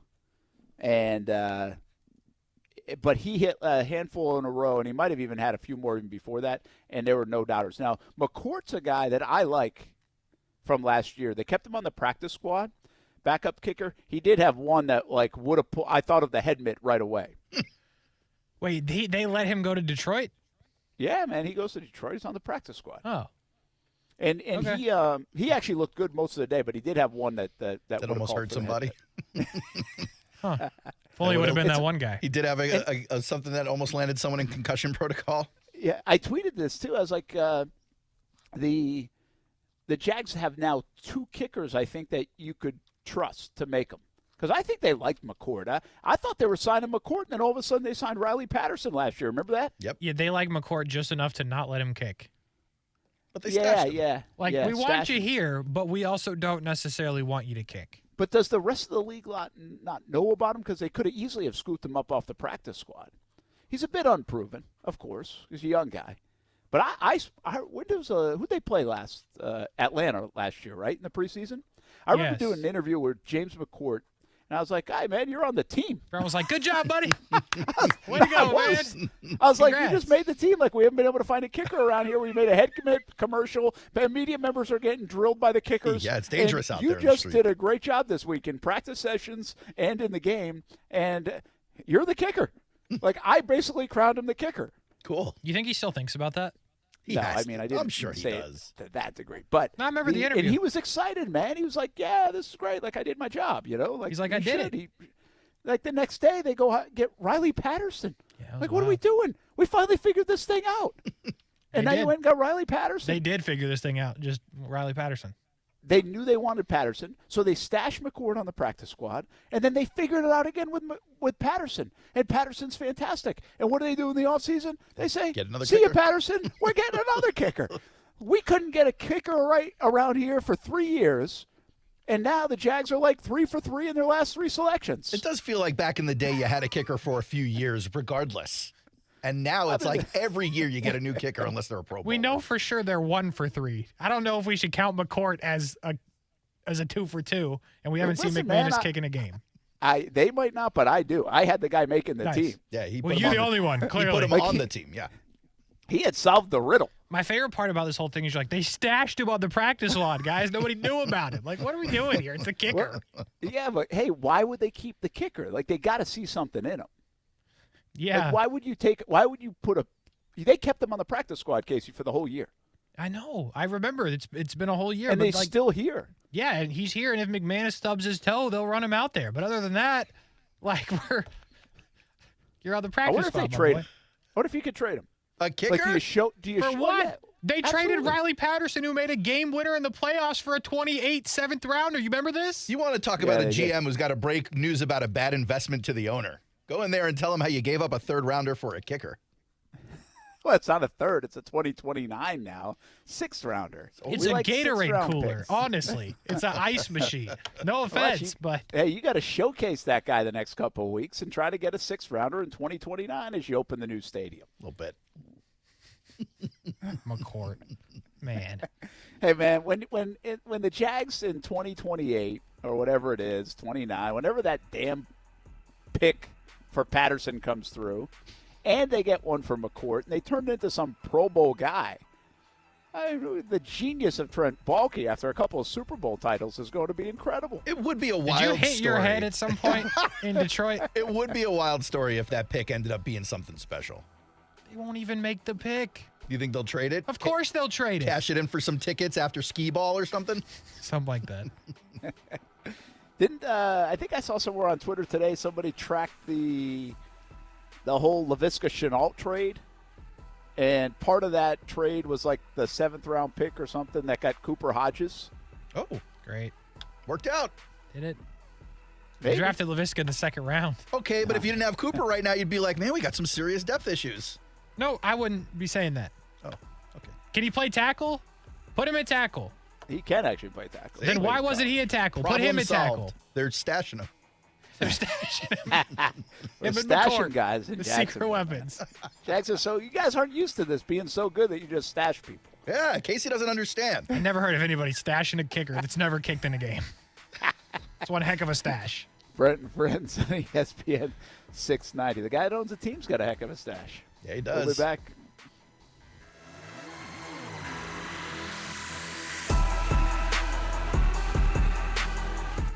Now, the First Alert forecast on ESPN 690. A mix of clouds and sun today with some scattered heavy thunderstorms developing again by midday and through the afternoon, with temperatures reaching the lower 90s, dropping into the 70s tonight. And your Friday will be partly sunny and hotter with only an isolated shower or storm. Many spots stay dry with tomorrow's highs reaching the mid-90s. I'm Chief Meteorologist Mike Burrish. Join me today beginning at 5 p.m. on CBS 47 and Fox 30 Action News Jax. The Weather Center is brought to you by Beards Diamonds. For a limited time, get 5 years, 0 interest, only at Beards Diamonds. More than qualified. certified to handle your roof. Call J&M and we'll show you the proof. Check with our customers and they all say only one way to go, the J&M way. Big news at J&M Roofing. We've teamed up with Solcium Solar to offer solar energy systems in addition to the best roofing products in the industry. 904-337-0509. J&M Roofing, under the umbrella. License number CCC 1331951. Jasmine is Northeast Florida's only LGBTQ+ youth center, offering health and mental health programs, housing supports, and teen and family initiatives. Jasmine is the safe place our LGBTQ+ young people need right now. Partner to support our effort. Visit jasmine.org today.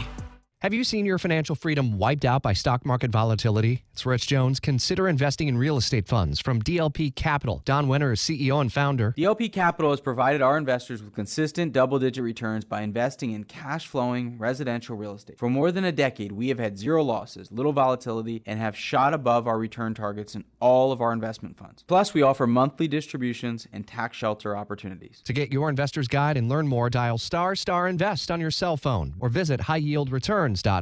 Right now, American Window Products is offering the newest features in window technology with Ultra Dual Low E glass and insulated vinyl frames with magnet weather stripping on windows for an airtight seal to help reduce your energy usage, all at an affordable price. This exclusive offer is for a limited time, so act now to save big with 12 months zero interest financing. Schedule a free estimate at AmericanWindowProducts.com. American Window Products, the window professionals. Financing at time of sale for new orders only.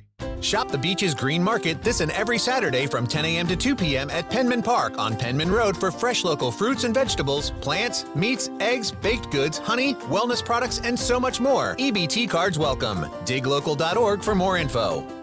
We're dealing at Best Bet St. Augustine, the only card room and sports bar in St. Augustine, Florida. With nonstop action, poker games of all limits, exciting tournaments and table games, and a sports bar showing all the action, Best Bet St. Augustine has you covered. Don't miss our delicious dining options, serving breakfast, lunch, and dinner, and our always popular freshly made sushi. Best Bet St. Augustine is located at 800 Marketplace Drive off exit 311, where I-95 and State Road 207 meet. Learn more at bestbetjacks.com. As the seasons change, one thing remains the same. Jacksonville and all of Northeast Florida are fueled by Celsius Essential Energy Drinks. If you spot ESPN 690 anywhere in the community, come hang with us and grab an ice-cold Celsius. Firefighters, paramedics, police officers, they take care of us, and at AMCO, we're proud to take care of them. For over 60 years, we've repaired and maintained the most critical public service vehicles. As an essential business, we work on every kind of car repair with flexible financing and extra safety precautions. Essential, reliable, trusted. That's the men and women who are there for us, and it's our honor to be there for them. AA MCO. Money tight? We can finance almost anybody. Find the AMCO transmissions nearest you at amcojacksonville.com. Victim of a slip and fall? It takes one phone call to take back control of your life. Anajar and Levine will fight to get you the compensation you deserve. Call me, Mark Anajar, for a free consultation. 1-800-747-FREE. That's 1-800-747-3733. Main office, Jacksonville.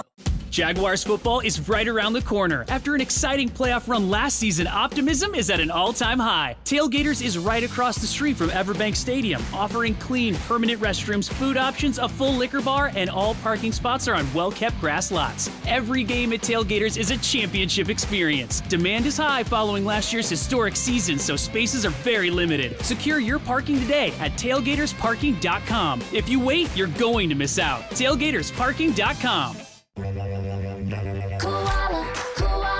Koala Insulation.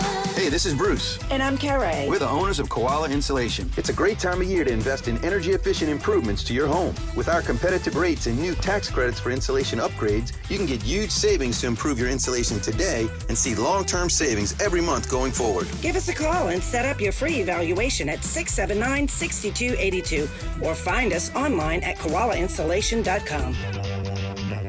Have you Googled yourself lately? Are there negative posts from an ex-employee or from a former client? Maybe an outdated news article or sensitive personal information about your family? Search engines don't always get it right. For right or wrong, it's your reputation on the line. That's where Reputation Defender by Norton comes in. One of the most trusted names in online reputation repair, Reputation Defender has been fixing people's search results for over 15 years. Their cutting-edge approaches help you to wipe away unwanted information in your search results. They also promote the good stuff so that it rises to the top, helping you put your best foot forward. Your good name is too valuable to leave to the whims of a Google algorithm. Take control with Reputation Defender. You can start by getting your free Reputation Report Card at reputationdefender.com or call 800-401-6681 to speak to an expert. That's 800-401-6681. Hey, it's Brent Martineau from Action Sports Jacks. Did you know you can watch our radio show? Yeah, video of a radio show. Just search ESPN 690 Jacks on Facebook, YouTube, and Twitter. Or follow me on Twitter at Brent A.S. Jacks. Watch the show live weekdays from 3 p.m. until 6 p.m. or listen on ESPN 690.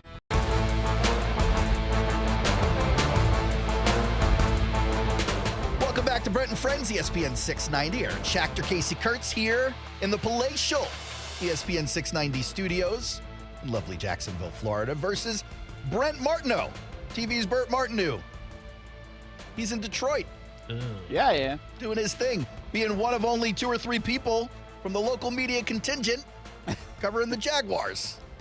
I went to Buddy's Pizza today, by the way. It's sitting here right in my room. How was it? Is it a real pizza shop? It is. It's really good. Like All right. Detroit's. Do you know like Detroit-style pizza? Is that where they rob you thing. when you go into the store and then you come out with the pizza? No? Ask Rich Jones. I don't know. Okay. But it's supposed to be a thing around here, so I got it and have it What for is lunch Detroit and style? for dinner. I know Chicago style. I know New York style. What's Detroit style pizza? You know, it's got like Hubcap in it. Come on, let's go. What do you got? Each bowl, bro. Each That's bowl. pretty good spontaneous thought. Thank you, Brent. I've been practicing since a young boy. That was good. It's a rectangular pizza. Okay. Like a grandma pie. Crisp, chewy crust. Oh, chewy. Yeah, why is it chewy? Gross. And there's something else that it's like, for some reason, it has like Wisconsin cheese. They call it a Wisconsin brick cheese. I can get with that. Talking Wisconsin.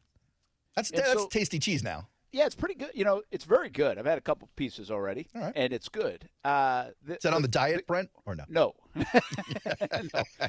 It is. But since I didn't eat it all Sunday and like Monday, I'm, splurging. Sure, buddy. Whatever you got to tell yourself. That's right. The interesting part was the ordering. So you can get what they call like a 4 square or an 8 square or an all corners. So I love corners on a square pie. I mean, that is my deal right there.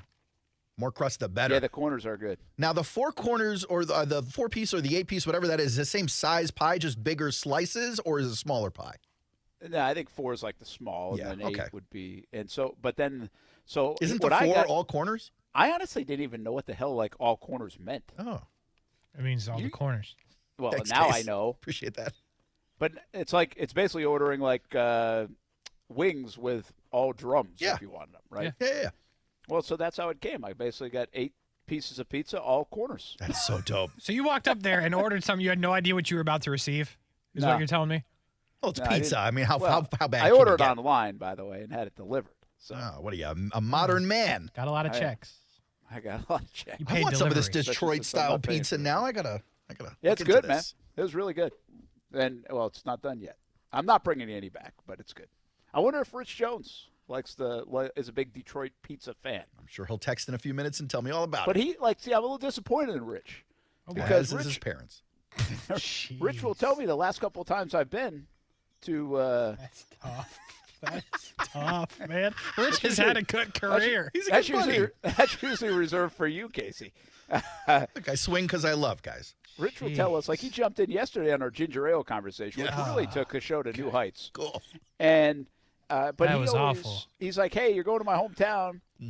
Did I tell you about Lafayette Coney Island, which is basically like hot Coney Island dogs, you know?" And I had those the last time I was in Detroit, but that's more downtown, and right. we're not downtown. But he didn't tell me about the pizza. Yeah, I don't think he knows about it.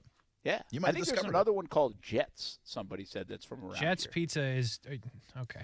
And but we have one in Jacksonville now. Someone said. Yeah, there's one in like every corner of America. Is it a franchise? Can't get it with it. I'll eat it. Don't get me wrong. I'm a big boy. I'll eat it, whatever. I just won't like it. These are restrictions for your eating. All right. Where are you going? Well, I wanted you guys to check out this piece I brought to the table today. This is from NFL Nation and their reporters. But ESPN is detailing the win-loss record ceilings and floors for different teams around the NFL. And I wanted to see how you guys felt about some of these numbers. Now, I think the thing I noticed was that when it comes to an elite team, all of the elite teams have a 13-win ceiling. And then the worst teams in the league have a 9-win ceiling, with the exception of the Arizona Cardinals, who are at an 8-win ceiling. But just looking at the AFC South, in order from worst to first, they've got the Texans and the Colts, both with a 9-8 ceiling and a 4-13 floor. And I happen to think what they call the floor is like the mid-level for those teams. Don't you think a team like the Colts, I mean, if Richardson really struggles, could be like a 2-win team with no Jonathan Taylor or a upset Jonathan Taylor, hurt Michael Pittman. We don't know how Shaq Leonard is. 2 years off of ankle injuries. Is he even going to be the same guy? You've talked about that offensive line before. If that's a mess, like, what are you walking into there?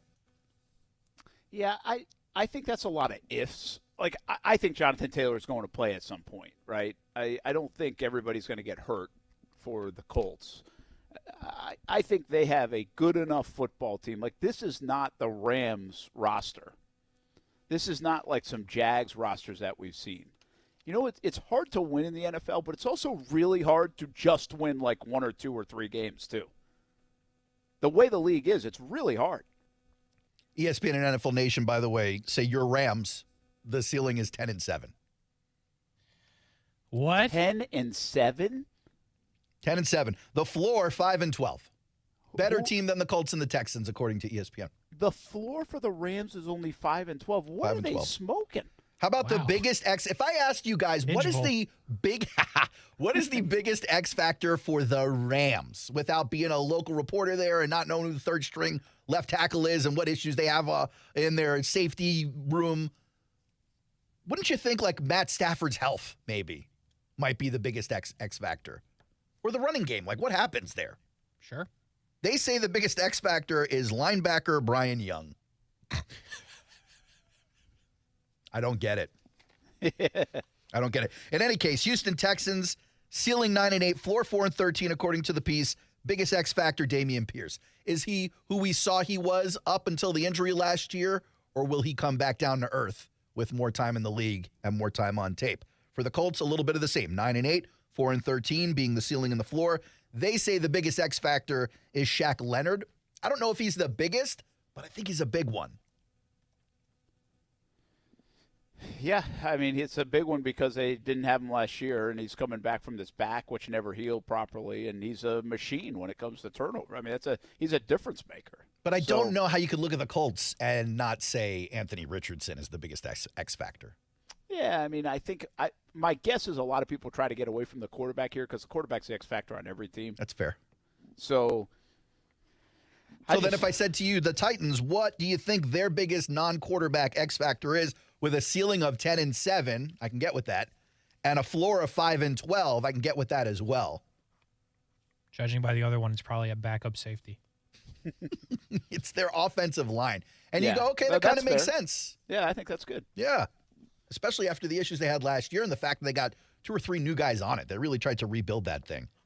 I think it's. I think when people are afraid to do this because the assumption is he's just going to do it again. But I believe like sneaky X factor here is Derrick Henry. Like, does he still have the ability to carry them the way they need him to carry that football team? That's a good X factor. I would say another X factor is, can Treylon Burks stay on the field? Injured again this time in the preseason.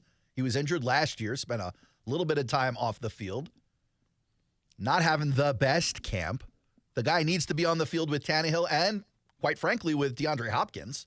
Those guys need to get in some sort of a communication and rhythm as well. And if you only have one receiver on that team, it's an even worse situation than you thought it was going to be. Yeah, they got a lot of X factors. So what about the Jaguars? What do you think they claim the ceiling for the Jaguars is? If you need some context here, I'll give you some other teams we think we're in the same conversation with. A team like the Browns, which has a really good roster, They say the ceiling is 11-6. A team like the Chiefs, the ceiling is 13-4. Cowboys, ceiling is 12-5. The Bengals, the ceiling is 13-4. The Bills, the ceiling is 13-4. The Jets, the ceiling is 12-5. Where do you think they've got the Jags? 12-5. 12-5. 12-5 is the ceiling they gave the Jags. The floor, 6-11. 7-10. Boy, that's a nice floor. Biggest, yeah, it is a nice floor, right? Because we thought that was the ceiling last year. We thought this was supposed to be the evolutional record this year. If last year they won what they were supposed to win, we'd be like, all right, 7-9 wins this year would be a nice step forward. What about the biggest non-quarterback X factor for the Jaguars? Granted, we're cheating a little bit. We know a little bit of more intimate information about this team than maybe NFL Nation does. But I don't think, Kasey, you're going to debate with what they say the X factor is. Go ahead, Brent. Yeah, I was going to say, would they go with Trayvon Walker? Nah, they go with Calvin Ridley. They actually agree with Brent more broadly. They just say the pass rush. The Jaguars' biggest weakness entering the season, the same as it was when the season ended, they didn't draft a pass rusher until the 5th round, and they haven't tried to sign any of the available veterans. That's not true. They've tried. They brought him in to talk to them. Just didn't work out. They're counting on 2022 number 1 overall pick Trayvon Walker making a significant jump, 3.5 sacks as a rookie. Having edge rusher Josh Allen produce more than he did last season. Allen's 64 quarterback pressures were 4th in the NFL. His pressure percentage was 7th, but it only translated to 7 sacks.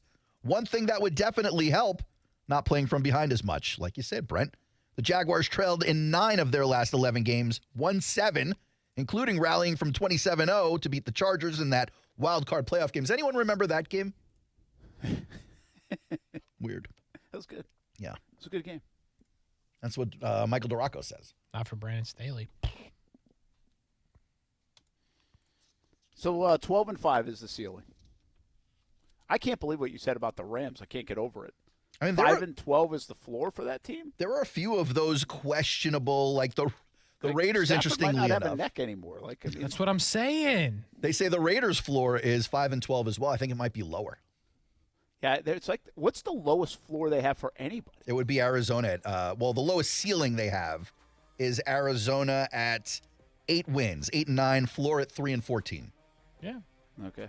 But hands down, they think they're the worst team in the NFL. Yes. The next lowest floors, you have Tampa at 4 wins. You've got the Colts at 4 wins. You've got the Texans at 4 wins. Where's New England? New England is at a 10-7 ceiling, 5-12 floor. All right. They're better than the worst teams in the league. I can get with that. Like if you're chunking them around these 3 records. You don't think so? They might be bad. I think, all right. I think they're going to be okay. Put on the board? What are we putting there? What's the win Have loss? we bought another board by now? We don't even have one board. We just keep saying We're not things even and they go keeping away. track of these bets. What yet. else is new? Hey, what else is new? That's been like an ongoing 5-year process. Well, Brent, you do ESPN still 690. owe Kasey $5 plus interest. Yeah, you remember that bet we made like a year ago? At this point, you might as well just give me your car. I've paid him in spades. Or you can let him give you his Trey Lance cards for free and call it even. Ooh. Are you buying my Trey Lance cards? You never told me. You never gave me an offer. $250 for all of them. Yep. How many are there? 3. Nah, there's. I don't know. There's a good amount. I need to know their actual value right now. I've been watching a lot of Shark Tank, Kasey. I paid like 6. There are 5 cards, but one of them is Trey Lance's credit card. Oh no, I paid like. Wait a minute. I paid like $8. I paid like $1,000. What? Ooh. Yeah. I hope Amanda's not listening. Yeah, I've already. That ship has sailed. We're hoping for the best. The trade. Brent, $250. We're hoping for Brent to come in and garage sale this thing. We will be back. Brent and Friends on ESPN 690. Brent and Friends is sponsored by Best Bet, now open in St. Augustine. Touch a Truck is back. Join ESPN 690 for this free family fun event Saturday morning, August 26th at the Brooks Family YMCA. Kids get a first-hand view of fire trucks, police cars, cement trucks, school buses, and even a helicopter. And you can donate school supplies to the YMCA's after-school program. Touch a Truck is presented by Celsius Essential Energy Drinks, Jack C. Wilson Roofing Company, CGC Water Treatment, and Arlington Toyota. Join us for Touch a Truck Saturday, August 26th. Rich Jones here. Investing can be more about just filling a bank account. It's about having a secure retirement, protecting your family. Let DLP Capital help you to protect your why. Here's CEO and founder Don Wenner. I started DLP Capital with an expectation that I could provide my family, my investors, my team members, and the families of my investors with awesome returns, limited volatility, and no losses, all while providing desperately needed affordable housing to the American workforce. To get your investor's guide and learn more, dial *invest on your cell phone or visit highyieldreturns.net. Be ready for anything on the road or off the road this summer at Nimnick Buick GMC. Car Bravo is here, a better way to shop used vehicles with transparent pricing. Nimnick Buick GMC has joined the Car Bravo family and is the only Car Bravo dealer in Northeast Florida. Are you looking for a used car under $20,000? Check out Nimnick Buick GMC on Phillips Highway or nimnickbuickgmc.com. Want an oil change from the comfort of your living room? Check out nimnickbuickgmc.com. Mobile oil changes with Nimnick GMC. We are professional grade. Texting enrolls you in recurring automated marketing text messages. Consent not required to purchase. Message and data rates may apply. Leaving for the gym so early? I'm ready to go. Since you started taking Nugenix Total T, you've been acting like when we met in our 20s. I feel like myself again. Lower testosterone after turning 40 slowed me down. Nugenix Total T has been a game changer for me. What is it about Nugenix Total T that's different? Well, it's a patented key ingredient called testofen. It boosts free and total testosterone to help you get back the drive and energy from your youth. It's backed by 5 clinical studies. I've seen the huge difference it's made for you in the gym, at work, and in the bedroom. I'm so glad I sent them a text for my complimentary bottle. Text PACK to 42424 right now for your complimentary bottle of Nugenix Total T. Nugenix is the #1 selling testosterone boosting brand at GNC and Walmart. Do it now and we'll also send you a bottle of Nugenix Thermo X, our newest, most powerful fat burner ever. Absolutely free. Text PEC to 42424. That's PACK to 42424. Products and statements have not been evaluated by the FDA. These products are not intended to diagnose, treat, cure, or prevent any disease or illness. What defines a hero? Dedication, loyalty, courage. Every day at AMCO, we serve heroes. For over 60 years, we've repaired and maintained the most critical public service vehicles. From complex transmissions to simple brake jobs with flexible financing and the extra safety precautions we need. The heroes we serve don't all wear uniforms. They're people like you. At AMCO, we're proud to serve all of you. AA MCO. Money tight? We can finance almost anybody. Find the AMCO transmissions nearest you at amcojacksonville.com. Jacksonville is a great place to live. And if you love where you live, you should invest in it. That's why more and more people bank with One-to-One Financial, Jacksonville's hometown credit union. We invest every penny back into North Florida, backing the very best small businesses, nonprofits, and of course the family home. Why put your money with some big out-of-state bank when you can invest in where you love to live? One-to-One Financial. We're your hometown credit union. Sign up today at one-to-one-fcu.org. Federally insured by NCUA. DQ presents... That's the sound of someone seeing the DQ $7 meal deal. And that's the sound of someone deciding if they want the original cheeseburger or 3-piece chicken strips with their $7 meal deal. And that's the sound of someone digging into their choice of original cheeseburger or 3-piece chicken strips, plus regular fries, a drink, and a sundae. Sounds pretty good, right? Grab the full-size $7 meal deal only at DQ. Happy tastes good. Get in zone, AutoZone. Welcome to AutoZone. What are you working on today? Thinking about gas mileage. You know, changing your oil with a full synthetic oil like Pennzoil Platinum can help your engine get more miles. Right now, you can get 5 quarts with an STP Extended Life Oil Filter for only $35.99. Get started on your next job today with the parts you need when you need them at AutoZone or AutoZone.com. Get in zone, AutoZone. Restrictions apply. So you're in the middle of a kitchen update, and you can't tell if that's a faucet stem or a flange. With the Home Depot app, doing doesn't miss a beat. It'll find what you need in a snap, and it'll show you how to find it in store with a tap. Or get it delivered free. For doing that doesn't stop, download the Home Depot app. It's made for doing.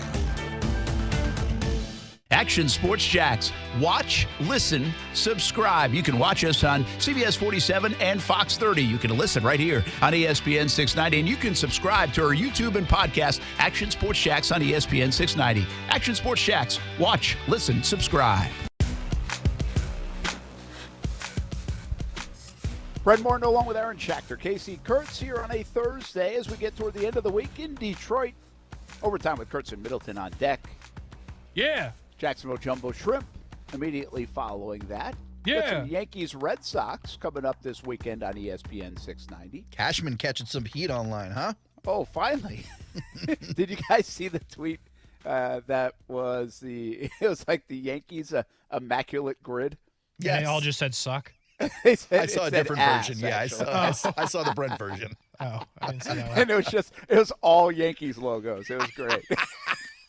So good.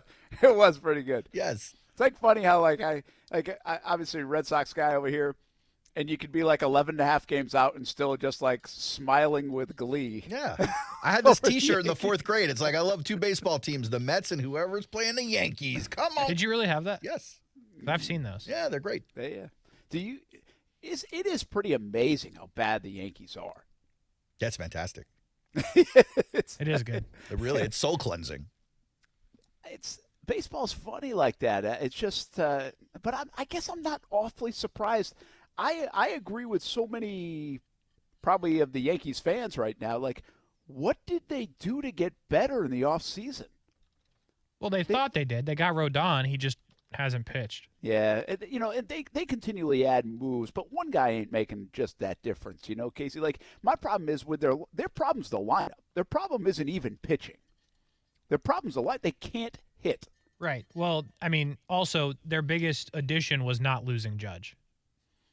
That is true. That was their main focus. They ended up with Rodon, and they thought they'd be fine. But it wasn't enough last year. They needed more than that. Right. Well, I assume they thought some of these younger guys would take a step. But here's the crazy part. You got to play the younger guys for them to take a step. Like, you're playing Donaldson and these overpriced old bums. Put the young guys in. Like, your farm system's actually good. Crazy idea. Call them up and let them play because you're out of it.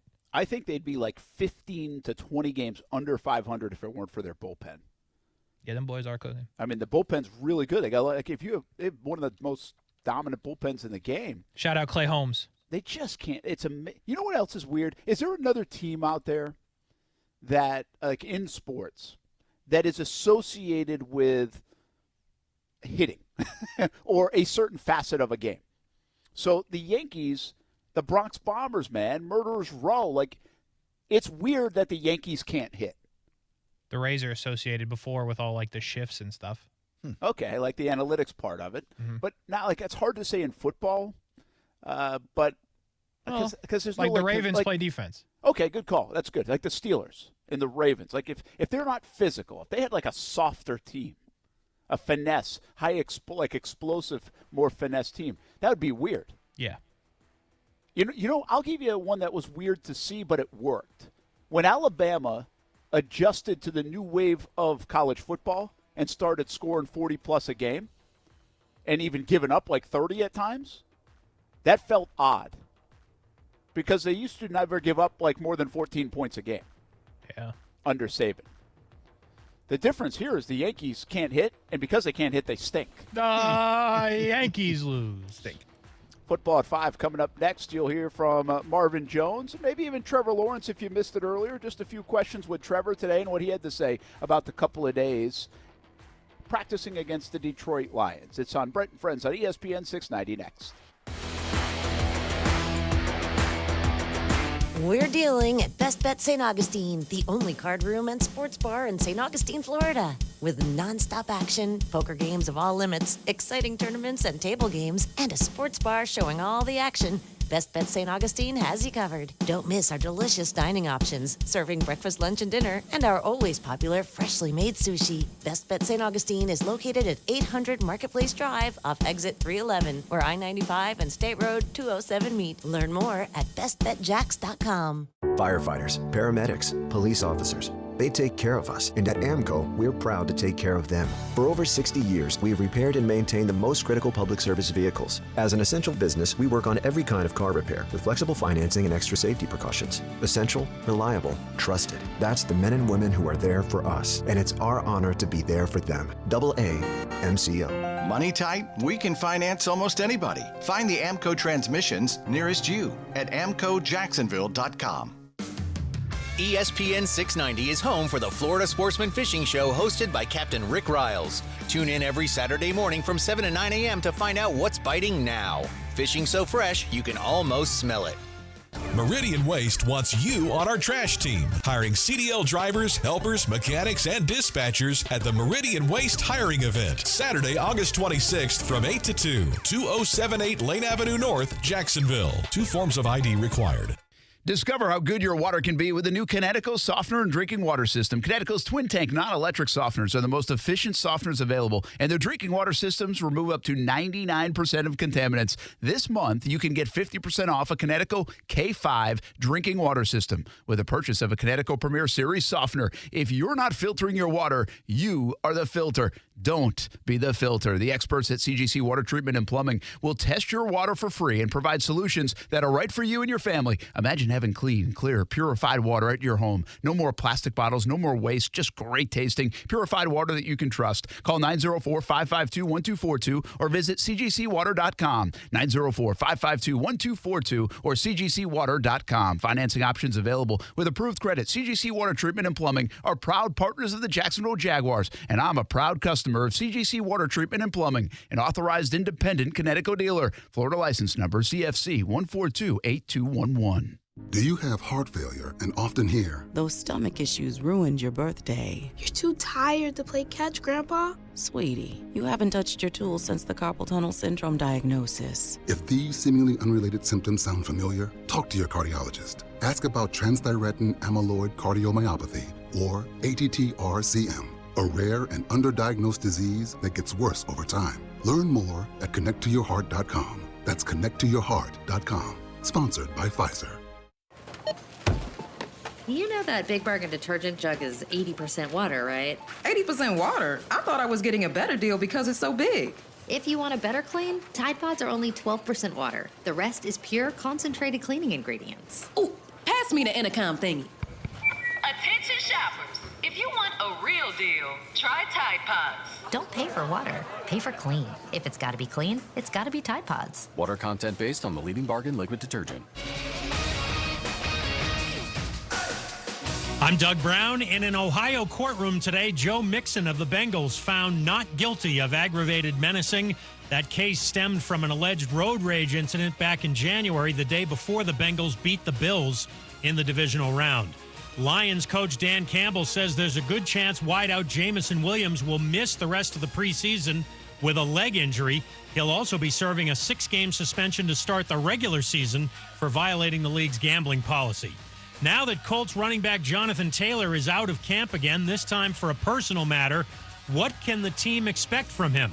ESPN's Jeremy Fowler. Their expectation is they'd want to see what he can do when he's healthy. Like, he just hasn't been healthy. And then now he's gone. So they really don't know what they're getting now, to be honest. And this could go a number of different ways here because the Colts have made clear publicly they're not trading him. But when I talk to teams, they still feel like the Colts are going to explore it at some point or might have to. Jeremy Fowler on Greeny. More than 1,000 former Northwestern athletes from every sport have signed an open letter condemning hazing but also defending the athletics culture at the school. Think O'Reilly Auto Parts for all your car care needs. They're close, convenient, and have the parts you need fast, along with excellent customer service from professional parts people you can trust. Stop by your local O'Reilly Auto Parts today or visit O'ReillyAuto.com. WOKV Jacksonville. Listen live everywhere you go on ESPN690.com. ESPN 690, a Cox Media Group station. Broadcasting live from the Anajar and Levine studios. Anajar and Levine Accident Attorneys. Call 1-800-747-FREE. That's 1-800-747-3733. ESPN 690 and Action Sports Shacks presents Brent and Friends. Today is one of the worst days that I've had in a long time. We're getting a little punchy around here, people. It's been a lot in a row. I would love to punch you guys. It really hit me. Brent and Friends with Brent Martineau, Aaron Schachter, and Kasey Kurtz. Jacksonville's home for ESPN Radio. ESPN 690. Hey, what's happening? Football at 5 here on a Thursday. Brent Martineau from Detroit, Michigan. Aaron Schachter, Kasey Kurtz, back in the Action Sports Shack studios. Yep. Got First and 10 training camp coming up tonight. It's the final edition of 2023. Really? That means training camp's in the books pretty much. Nice. There's no First and 10 training camp next week? No next week. Oh. Nope. We give way to the Friday Night Blitz tomorrow.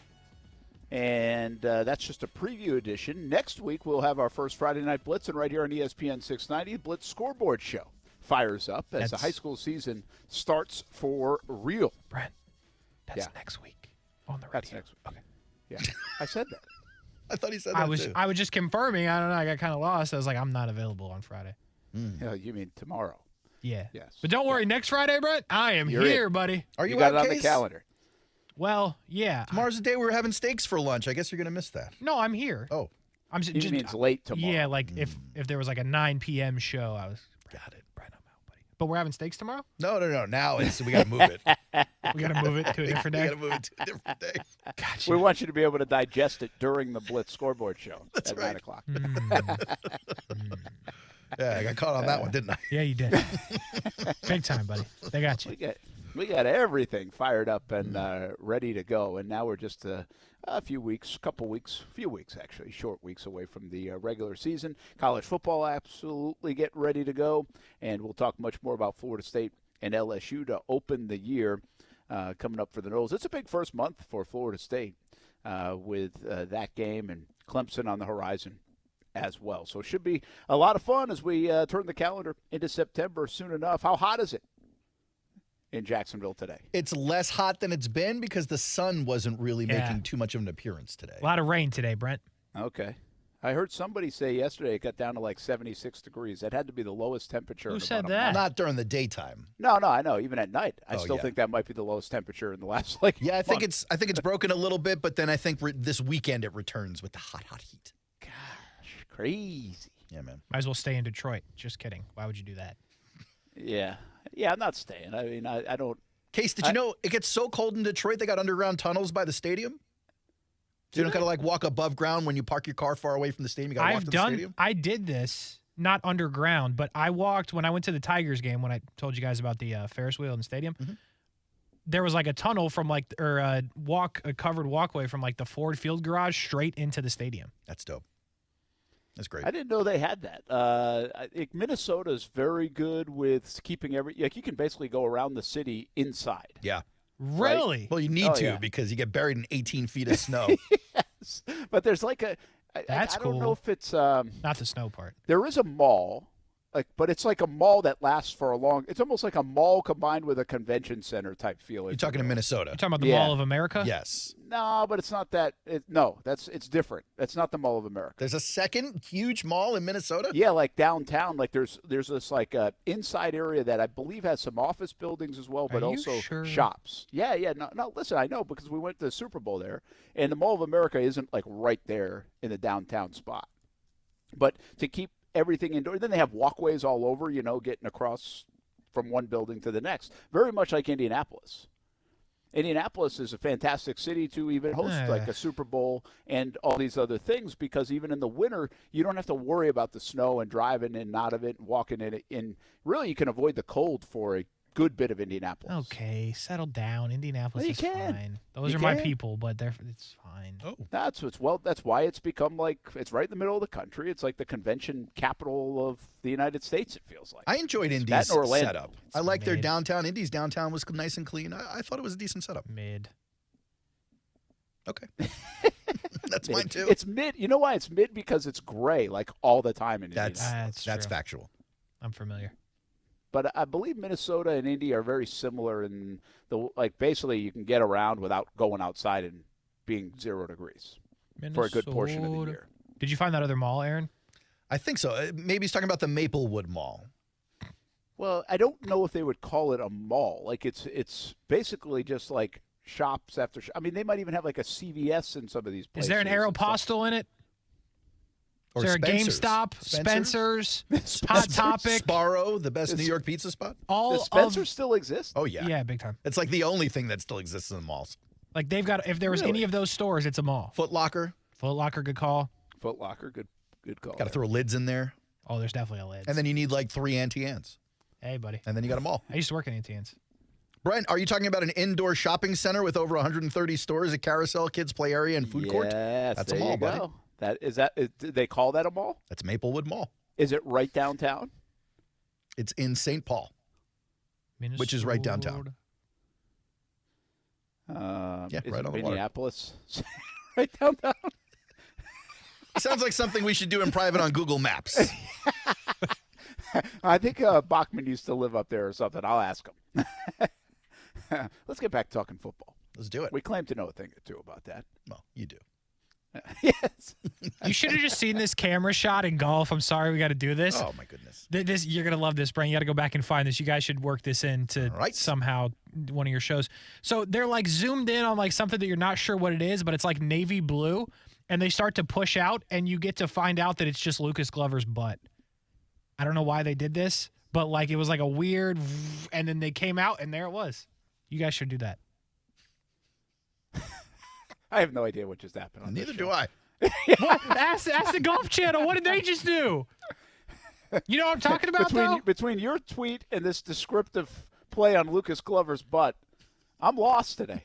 What tweet? The one he had trouble understanding from you. Oh, Chestnut You Checkers? gave him a Tyler Lockett tweet. It all comes full circle. Hey, one other thing about golf. Zach Johnson going to pick any live guys other than Brooks Koepka? Probably not. That'll be interesting to watch.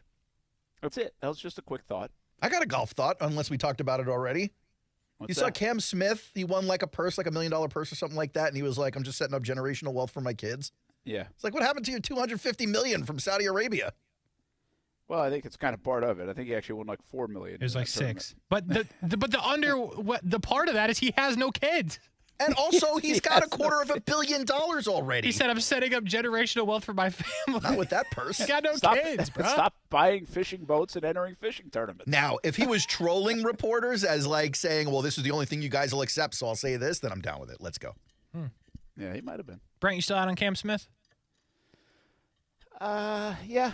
Huh. Yeah. Okay. Until I have to be. What's going to force you? If he comes back? Yeah. Oh, okay. Yeah. Yeah, and I've forgotten about the lift. Did you see like something just beat? It was a WNBA something or other on like Ion station beat Live Golf last week. Ion is still a ratings. station? Okay. Yeah. Bro, Ion used to have the best Criminal Minds reruns, boy.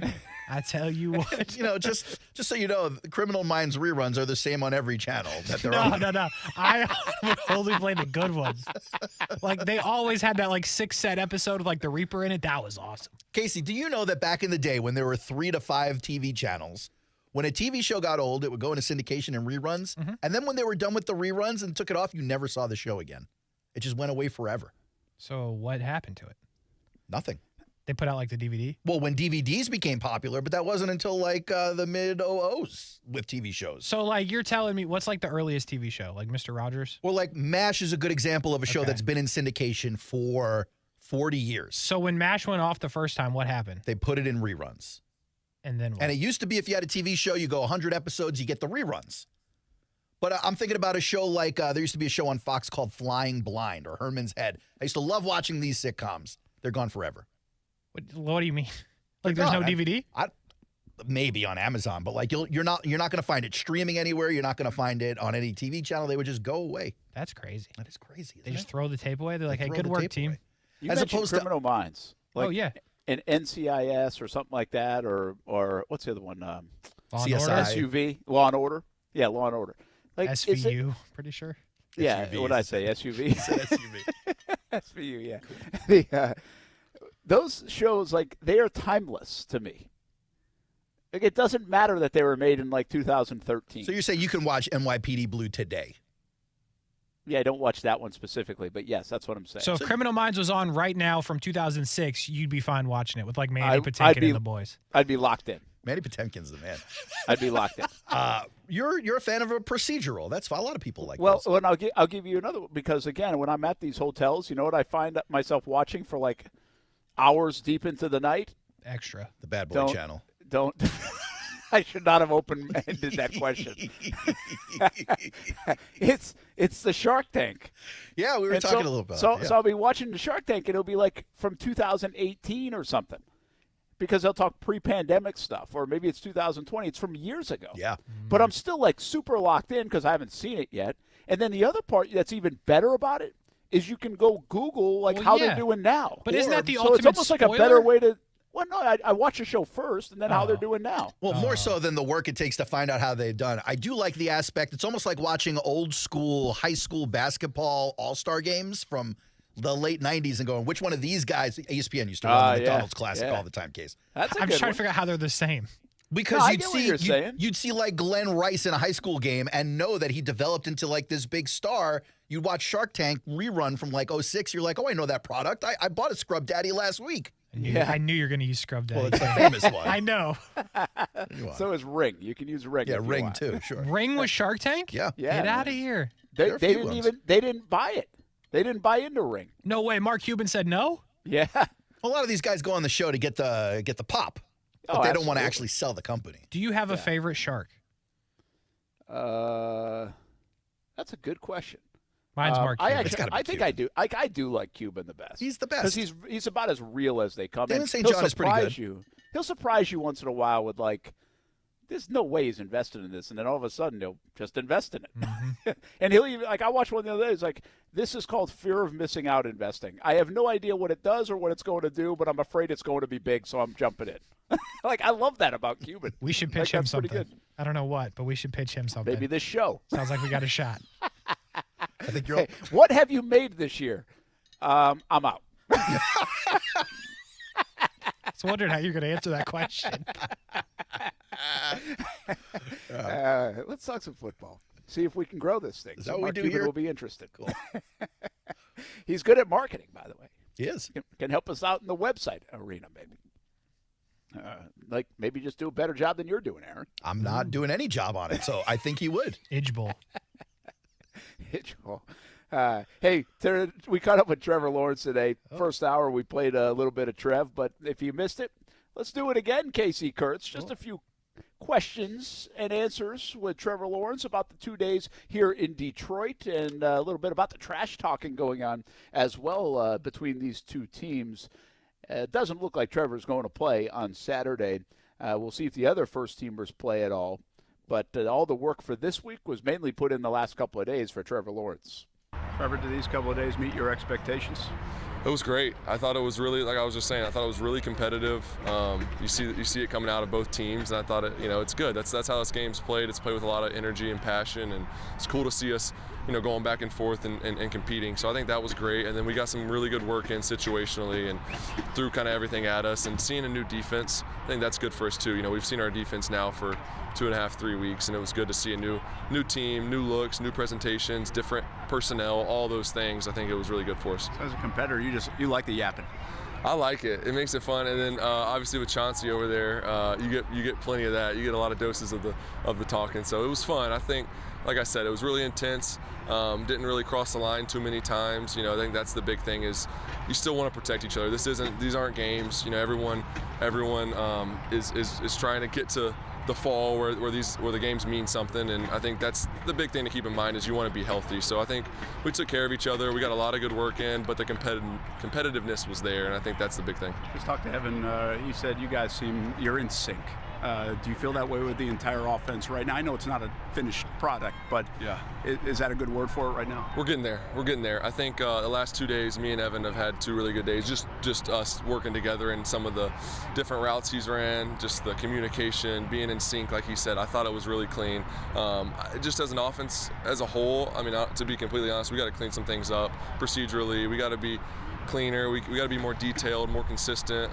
Too many little mental errors, and some of them me as well. So it's all of us. We got to be more consistent, but our highs are great. We just got to eliminate some of the lows, and I think that's going to be a big thing for us. And we're getting better, but like I said, we don't play for a few more weeks. We got time, but that's the one thing to take away. I'm going to put you guys on the spot here. All right. Because we were talking earlier in the show. We spent a lot of time on it. Action Sports Shacks, you can subscribe to the channel on YouTube if you want to go back and listen to the first hour, or check out the podcast, Action Sports Shacks on ESPN 690. Make sure you subscribe to both. We talked about his maturity. We talked about him as a leader. We talked about almost taking him for granted, some of the things that he brings to the table as a very young player, but a very skilled player, and maybe even a superstar player in the National Football League. He's not fully there yet. He looks like he's well on his way, especially with this offense they've built, especially with Doug Peterson. And we're confident around here basically saying, hey, this is the quarterback for the next decade plus. Like, nobody's debating that, right? Yes. The Jags don't have to look at quarterback for the next decade. Right. Yep. What still concerns you about Trevor? Again, I'm putting you on the spot here. Okay. Is there anything that's like, mate, this is too good to be true, Brent? Like, you just can't pencil it in yet. It's a tough position. It's the NFL. It's the Jags. What concerns you? I got two things, Case. Okay. First is we still haven't seen him do it over the course of a full season. Yes. Like, so we'd like to believe Trevor is the guy who he was in the second half of last season, but it's entirely possible that was just, synchronicity, that it just kind of came together at a special time for a special group of guys in a small window, and maybe it won't be the same. We don't know until we see it. That's number one. Number two is that I feel like at times, and again, I don't know if this is his age, his experience, or just who he is as a person, but sometimes it feels like the amount that he thinks he needs to put on his shoulders to get it done is more than actually needs to be done. Sometimes it feels like the pass he's throwing he's trying to push it through a few too many guys, or he's trying to fit it into a small enough window because he knows he's capable, even though he shouldn't. And if you listen to him talk over what he did during the offseason, it sounded like he was working on those kind of concepts. Kasey, got any concerns? I'm with Aaron on the first one, that you need to see a full season of it. But also, I think there's a point when you think back to when did we put Mahomes as next up, right? Because that first playoff run, they lost to Brady. So granted, Brady was there, so we didn't put Mahomes next up. He had to win. Burrow, and nobody's taking Mahomes. I'm not saying Trevor's going to, but Burrow, when did we kind of put him in that conversation? When he went to the Super Bowl. True. So I think if you're Trevor, you need to do it consistently for a year, and then if you do that, you're probably in a better position to go to the Super Bowl. Or maybe going to the conference championship game is not enough at this point. But I think he needs to win a conference championship, get in the Super Bowl, and then obviously you win it if you're on a different level. But I think there's a consistent season on to winning something is extremely important. So am I reading you right? Like, the concern for you is, can he win big enough in a league that's hard to win big enough? Yes.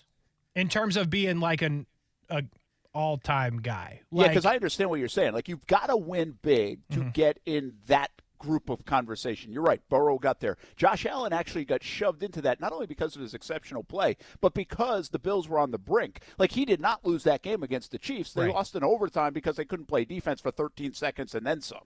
Yeah. So I get what you're saying. There does need to be a little lady luck on your side to navigate and get somewhere. And the Jags might even have had that a little bit last year to put Trevor even in the situation he's in right now, where everybody thinks he's going to take that next leap. So I get what you're saying. It's hard to win. It is. It's hard to win, and this has not been the most fortuitous franchise in the history of sports. It's true, and neither is Cincinnati, in fairness. But I think that's why when we talk about Burrow, Mahomes, I talk about Jalen Hurts this way, not everybody does. But you've got those guys, and then you've got the other group of guys that I believe Trevor's in that's extremely talented, like Justin Herbert. He has incredible numbers, hasn't won anything. Lamar Jackson hasn't gotten that far in the playoffs. So, like, that's what I think separates those guys from, like, the Mahomes is obviously But don't you feel like Burrow and Hurts. If Trevor won the MVP, that would assuage some fears? Yeah, but I think if he's winning MVP, they're probably winning something. Well, Lamar won the MVP without winning something, and that's a guy you just listed in that second tier. Yeah, but a little bit because he was because of such an outlier of a season, the way he did it, Like, I get what Kasey's saying. Usually you got to go pretty deep. Now, automatically you don't have to win the Super Bowl, win the AFC Championship to win MVP. But the race is going to be so tight, it just feels like the MVP, because so many people can win it this year, so many quarterbacks could win it, the separator might be the team that gets the top seed. Maybe, but if someone has a standout season, like an anomaly season, hypothetically, I'm not saying he will, I'm just saying hypothetically, if Trevor goes like 4,500 to 5,000 yards, like a Brady-esque yardage, 35 touchdowns and like 3 interceptions, some ridiculously low turnover number, and makes it to the conference finals or the AFC Championship, I think it's hard not to give him the MVP. And just to clear up this, because I saw you made a face when I said that about Lamar, what I meant about Lamar in terms of the MVP part of it is, like, it's different because Lamar himself was unstoppable, but the Ravens were not. Does that make sense? It does. I think if Burrow's unstoppable, I think Cincinnati's unstoppable. Mahomes, I think Trevor can get to the point where the team is unstoppable, not just the player. Okay. Yeah, and here's the other thing about this. I'll just say quick, Aaron. I think it's hard to have an outlier season now with so many good quarterbacks, and the numbers are almost normal. Like a lot of touchdowns, low picks, a lot of yards. Like there's going to be a good amount of people that do that. I'm not saying the league's going to do it, but there are going to be a handful of people that do it or 3 people that do it. So the separator's got to be what? And that's why it could be either it's done in a completely different way, like Lamar Jackson did it, and even Jalen Hurts was doing it last year, or you're just like the best. And that's why Mahomes won it last year. He's like the best, and nobody knocked him off the pedestal, quite frankly. He didn't do anything that different than he had done in previous years. He just did it again. And so he got it. I like what Demetrius Harvey just said. He jumped in on this question when I asked about what still concerns you. He said concerns always turnovers, really just fumbles and early interceptions as he revs up. Needs to start fast. Otherwise, 0 concerns at 16. He's going to be great. And that's a good call. I don't think we have enough evidence yet that he has erased a little bit of a stigma that he's going to lose the football from time to time. But more importantly, because I think guys are going to lose the football from time to time, is the fast start stuff. And even in this one little sample of a preseason game, his first pass was picked off. Like, if you want to go back and do the study right now on Trevor Lawrence and his NFL career, the first quarters, the first drives, the first couple of possessions haven't been great overall. I don't think those are going to be sexy stats. No, and Warren Sharp actually just tweeted about this recently about teams who scored on their first possession in the first or the third quarter. And we kind of talked a lot about this last season about how the Jags were starting slow in that first quarter, often putting themselves behind before they'd start playing the game. I'm looking for the stats now, and I can't find it, but I do remember Jacksonville was up towards the top of the list of teams that scored in either that first drive or the first or third quarter. But we know here locally, the majority of that, the vast majority, was coming on the third quarter. They would come out from halftime, and they'd start fast from halftime. That would happen. That would be a thing for this team last year. But starting in that first quarter was just not something that was happening for this team. No, the third quarter, to your point, was excellent. Yeah. Like, if you believe that halftime adjustments are made, which is a little bit of a farce, because adjustments are made throughout the game, then you believe Doug Peterson's the greatest coach of all time. Yeah. Based on last year's third quarters. Well, they were awesome in the third quarter. But I think that is one of the tests of this team, and this is one thing that I continue to say. Can you dictate action? Is Trevor to the point? Like, I guess I kind of agree with Demetrius, what he's saying. Less the turnovers. I'm not as fearful of turnovers as everybody else is. Even I fumbles? get it's a big – yeah, you know, I'd like to see less of them, yes. But I also feel like it's just a part of the game, and as long as you're in the big spots or 3 times a game or whatever, you know, as long as they're not, like, crazy numerous, I think you're going to give it to the other team when the ball's in your hand all the time. It's just going to happen. But I do think the fast starts are something that we should keep an eye on because I think it's important for the Jags to dictate play on offense this year. Yeah. Aaron. It'll be key, especially if you're waiting on that defense to catch up to offense in terms of expectations and speed and ability. The tweet from Warren was total points scored in the first drive of either half last year. Philly in first at 113, then Chicago 107, San Francisco 104, Kansas City 100, Vegas 93, then Jacksonville 92. And then 28 teams under them. Well, that does not mean you're good, by the way, because Chicago's in that mix and so is Vegas. Yeah, it's not necessarily an indicator of how good your team is, just if you're coming out scoring on the first drive of either half. Yeah. Well, the start and then the finish of each half is ultra important. Forget about all that in-between stuff. We'll be back, Brent Friends on ESPN 690.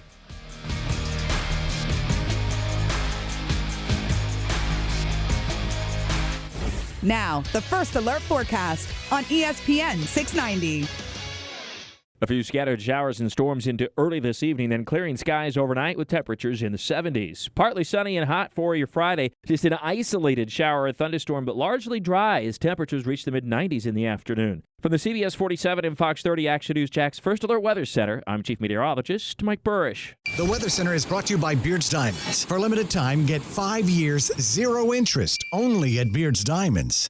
Meet Mike Lester. The downsides to a 401k are limited investment options. What we'll find, and nothing against anybody who's doing it. Listen, if I wasn't an investment advisor, I might even be doing the same thing. But lots of target date funds. We don't like the target date funds because they only take into consideration the date. They don't take into consideration anything else. So target date funds are sort of an easy way to invest, but I think they give investors in retirement plans a false sense of security. Find out more at guardingyournestegg.com. Texting enrolls you in recurring automated marketing text messages. Consent not required to purchase. Message and data rates may apply. Leaving for the gym so early? I'm ready to go. Since you started taking Nugenix Total T, you've been acting like when we met in our 20s. I feel like myself again. Lower testosterone after turning 40 slowed me down. Nugenix Total T has been a game changer for me. What is it about Nugenix Total T that's different? Well, it's a patented key ingredient called testofen. It boosts free and total testosterone to help you get back the drive and energy from your youth. It's backed by 5 clinical studies. I've seen the huge difference it's made for you in the gym, at work, and in the bedroom. I'm so glad I sent them a text for my complimentary bottle. Text PACK to 42424 right now for your complimentary bottle of Nugenix Total T. Nugenix is the #1 selling testosterone boosting brand at GNC and Walmart. Do it now, and we'll also send you a bottle of Nugenix Thermo X, our newest, most powerful fat burner ever. Absolutely free. Text PEC to 42424. That's PACK to 42424. Products and statements have not been evaluated by the FDA. These products are not intended to diagnose, treat, cure, or prevent any disease or illness. Meridian Waste wants you on our trash team, hiring CDL drivers, helpers, mechanics, and dispatchers at the Meridian Waste hiring event, Saturday, August 26th from 8 to 2, 2078 Lane Avenue North, Jacksonville. 2 forms of ID required. Right now, American Window Products is offering the newest features in window technology with Ultra Dual Low E glass and insulated vinyl frames with magnet weather stripping on windows for an airtight seal to help reduce your energy usage, all at an affordable price. This exclusive offer is for a limited time, so act now to save big with 12 months, 0 interest financing. Schedule a free estimate at AmericanWindowProducts.com. American Window Products, the window professionals. Financing at time of sale for new orders only. Drowning in IRS debt? If you can't afford to pay your IRS debt due to economic hardship, you can now be free of IRS collection efforts by taking advantage of a special IRS tax hardship program. This program allows Americans who owe the IRS to resolve their delinquent tax debt once and for all. In some cases, maybe even reducing what you owe significantly. An open phone line has been established by Community Tax for consumers to call and see if they qualify. Simply dial 800-249-2509. If you owe back taxes to the IRS and cannot afford to pay them back or have years of unfiled tax returns, help is standing by. Just call the Community Tax Helpline today at 800-249-2509 for the help that you need. Don't take on the IRS alone. They can attack your wages, savings, pension, home, and even your Social Security check. Call 800-249-2509 to see if you qualify. That's 800-249-2509. Finding great candidates to hire can be like, well, trying to find a needle in a haystack, but not with ZipRecruiter. Its powerful technology actively finds and invites qualified candidates to apply to your job. So while other companies might deliver a lot of hay, ZipRecruiter finds you the needle in the haystack. See why 4 out of 5 employers who post a job on ZipRecruiter get a quality candidate within the first day. Try ZipRecruiter for free at ZipRecruiter.com/free. That's ZipRecruiter.com/free. Prescriptions require an online consultation with a healthcare provider who will determine if appropriate restrictions apply. See website for details and important safety information. Subscription required. Price varies based on product and subscription plan. Hey guys, did you know there's a generic form of Viagra that works just the same, but is 95% cheaper? Just go to 4hims.com/joy. Through Hims, you'll get a free medical consultation, discreet shipping if prescribed, and the process is 100% online. To start your free online visit, go to 4hims.com/joy. That's FORHIMS.com/JOY. Stay with ESPN 690 for your chance to see and hear our special events in the Farah and Farah Performance Studio throughout 2023. Powered by Farah and Farah and ESPN 690, Jacksonville's home for ESPN Radio.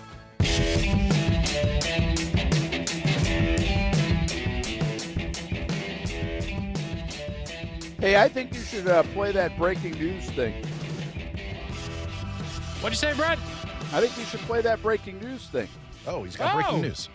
Oh, Brett! Bert! I can tell he's stretching right now.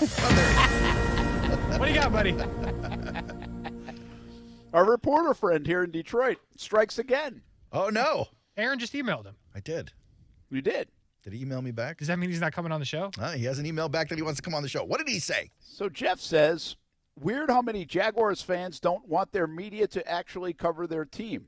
Oh, he's doubling Was down. meant as an FYI because I was seeing a lot of inaccurate stuff coming out. Turned into something wild and completely unrelated. So that's him waving the white flag. He doesn't want the smoke. He doesn't want the smoke. So should I tell everyone what he put on Twitter is his personal email address or no? Nah, don't do that. I mean, he put it there. Brent, he just did it. I don't know if you caught what just happened, but he put it there. I didn't put it there. Brent's like, wait, what? Just saying, I wanted to reach out to the guy. I just Googled it. Man, this guy. Jeff. What's wrong with him? He's a reporter. They're all like this. Brent, comment? You know Brent?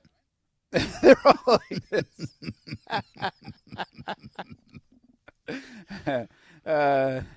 He doesn't want that smoke. No, really. he does not. He tried to extinguish the flames right there. He's like, guys, I was trying to help.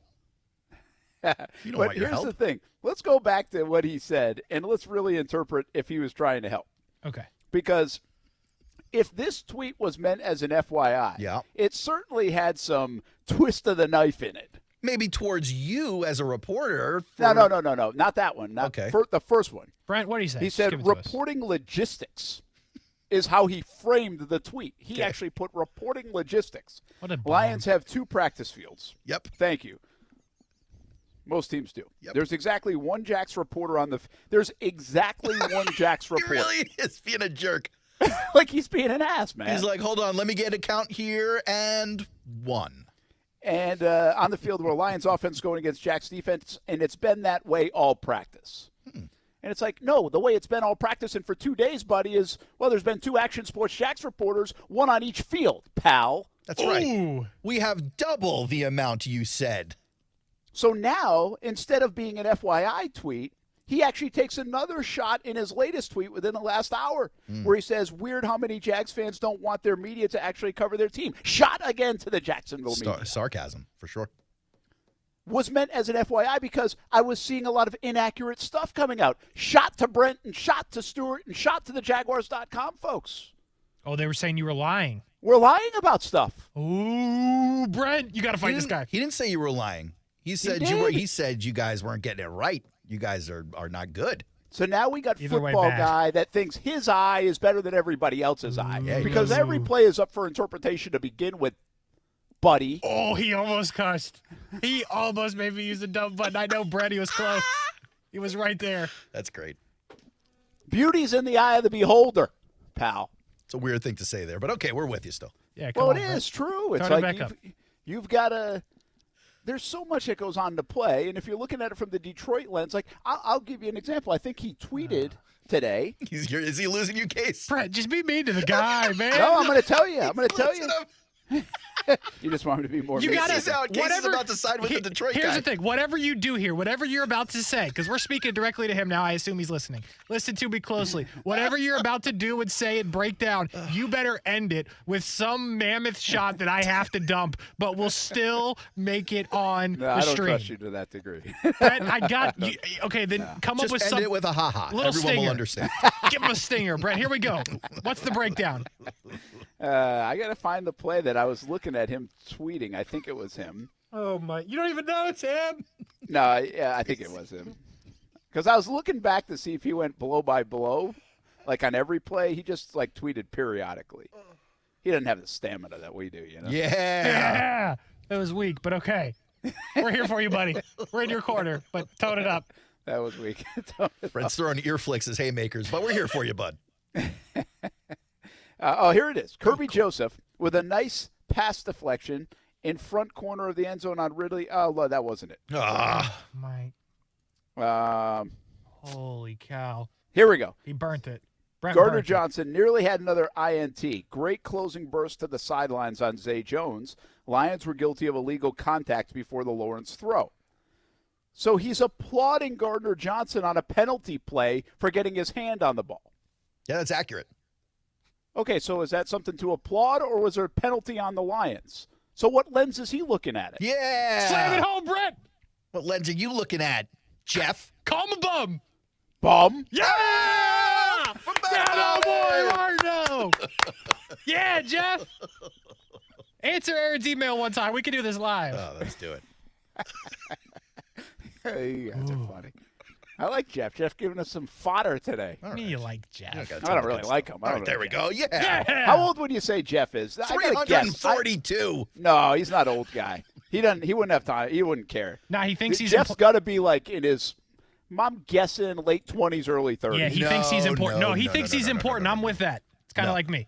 No. Yeah, he thinks he knows everything about football. Yeah, but if you were to go to a website that talks about people's employment history, you would see he's got a lengthy resume. So I don't know if he's a young dude. Oh. Is it a good resume or just lengthy? It's pretty okay. It's pretty okay. I mean, he's like a blogger, guys. He's not like a okay. media professional. Yeah. Oh, don't take shots at all bloggers. No, it's not a shot at all bloggers, just this one. I'm not and a everyone blogger. else who's a blogger. Come on, Brent. We got to do something here. Even if I lose a little bit, we can make fun of him. We're a radio show, guys. Barely. I also love how now you have like all the Jacks media or most of the Jacks media back in Jacksonville like quote tweeting this guy. I know, that is good. The The problem is they got nothing to say. They're not there. Well, that's why it's funny. It's like, we'll fight you from thousands of miles away. Like, Brent's at least got beef. He's there. He's like, I made the trip to this city, which I didn't want to do. He's basically calling us out. Yeah. Inaccurate reporting, I guess he Yes. said. My other favorite is, like, he's getting the wrath right now of Bold City Cap. Nice. Bold City Cap must have the afternoon off or something. And he's just, like, laying into him on Twitter. Oh, man. I mean, if you want to read through Bold City Cap's tweets? Can you? This would be entertaining right now. Be and careful, on the dump button because case. I actually know there's stuff in here. So, all right, Brent, you do what you got to do, buddy. And on the dump, I'm let's over do here. Hands on the dump I'm over button. here. Trust me. Can't see me on the stream no more. Let's see where we go. Where do you start with Bold City Cap today? He saluted John Reed, former Jags reporter. John Reed had a great tweet. Who used to cover the Jags. He's since retired. He said, counting reporters instead of completions. Damn, glad I retired. Well done, John Reed. It's a good one. Get him. His senior cap is what he's under these days. He changes it like every couple weeks. He says, sorry, Jed, instead of Jeff. My colleagues in the media were afraid that 50 years of ineptitude and crappy football, I will say instead of the real word to use, may rub off on them. Last thing any media person wants is to bring that curse home with them. That's why Life with Jeffrey, our correspondent for Bold Take Pod, is quarantining before coming back.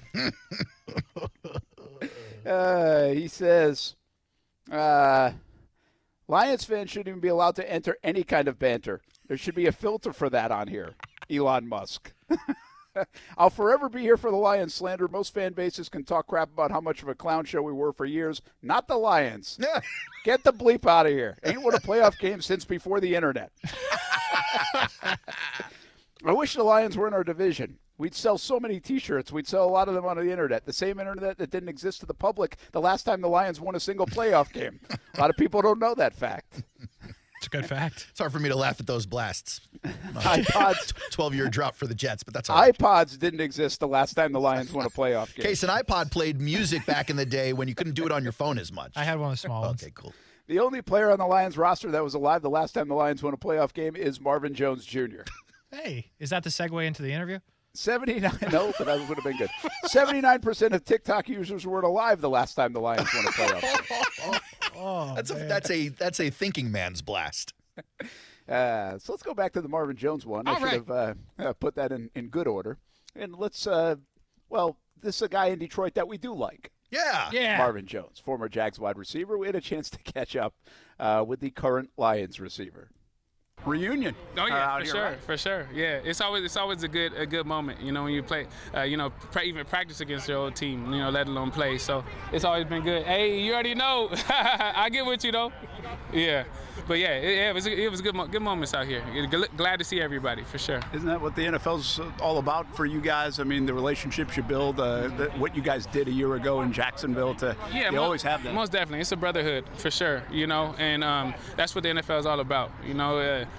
Obviously, there's a big chance that you would always, go to another team, and even being back here, there's some guys that, when I left, they're still here, and vice versa. So coming out here and seeing all my my people, from Jacksonville is great. How cool is it that you played for this organization, came to Jacksonville when things were down? These are two organizations that were starving for winning, and now Jacksonville, you helped turn it around, and this team looks good as well. I mean, that must feel pretty good for a guy who's experienced both sides. Yeah, it feels amazing because I have experienced both sides, and I've been in for a while, so I get to experience a lot of things. I think that's the beauty of it as well.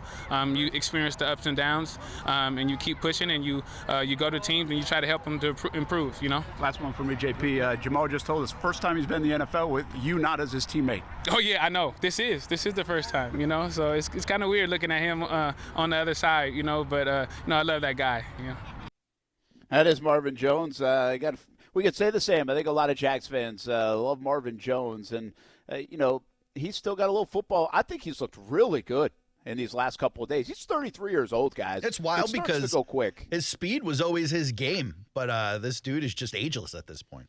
He is, I believe, and I would say this last year when he was around too, I think he's one of the most underrated receivers of the last decade. Yeah, I'd be with you on that.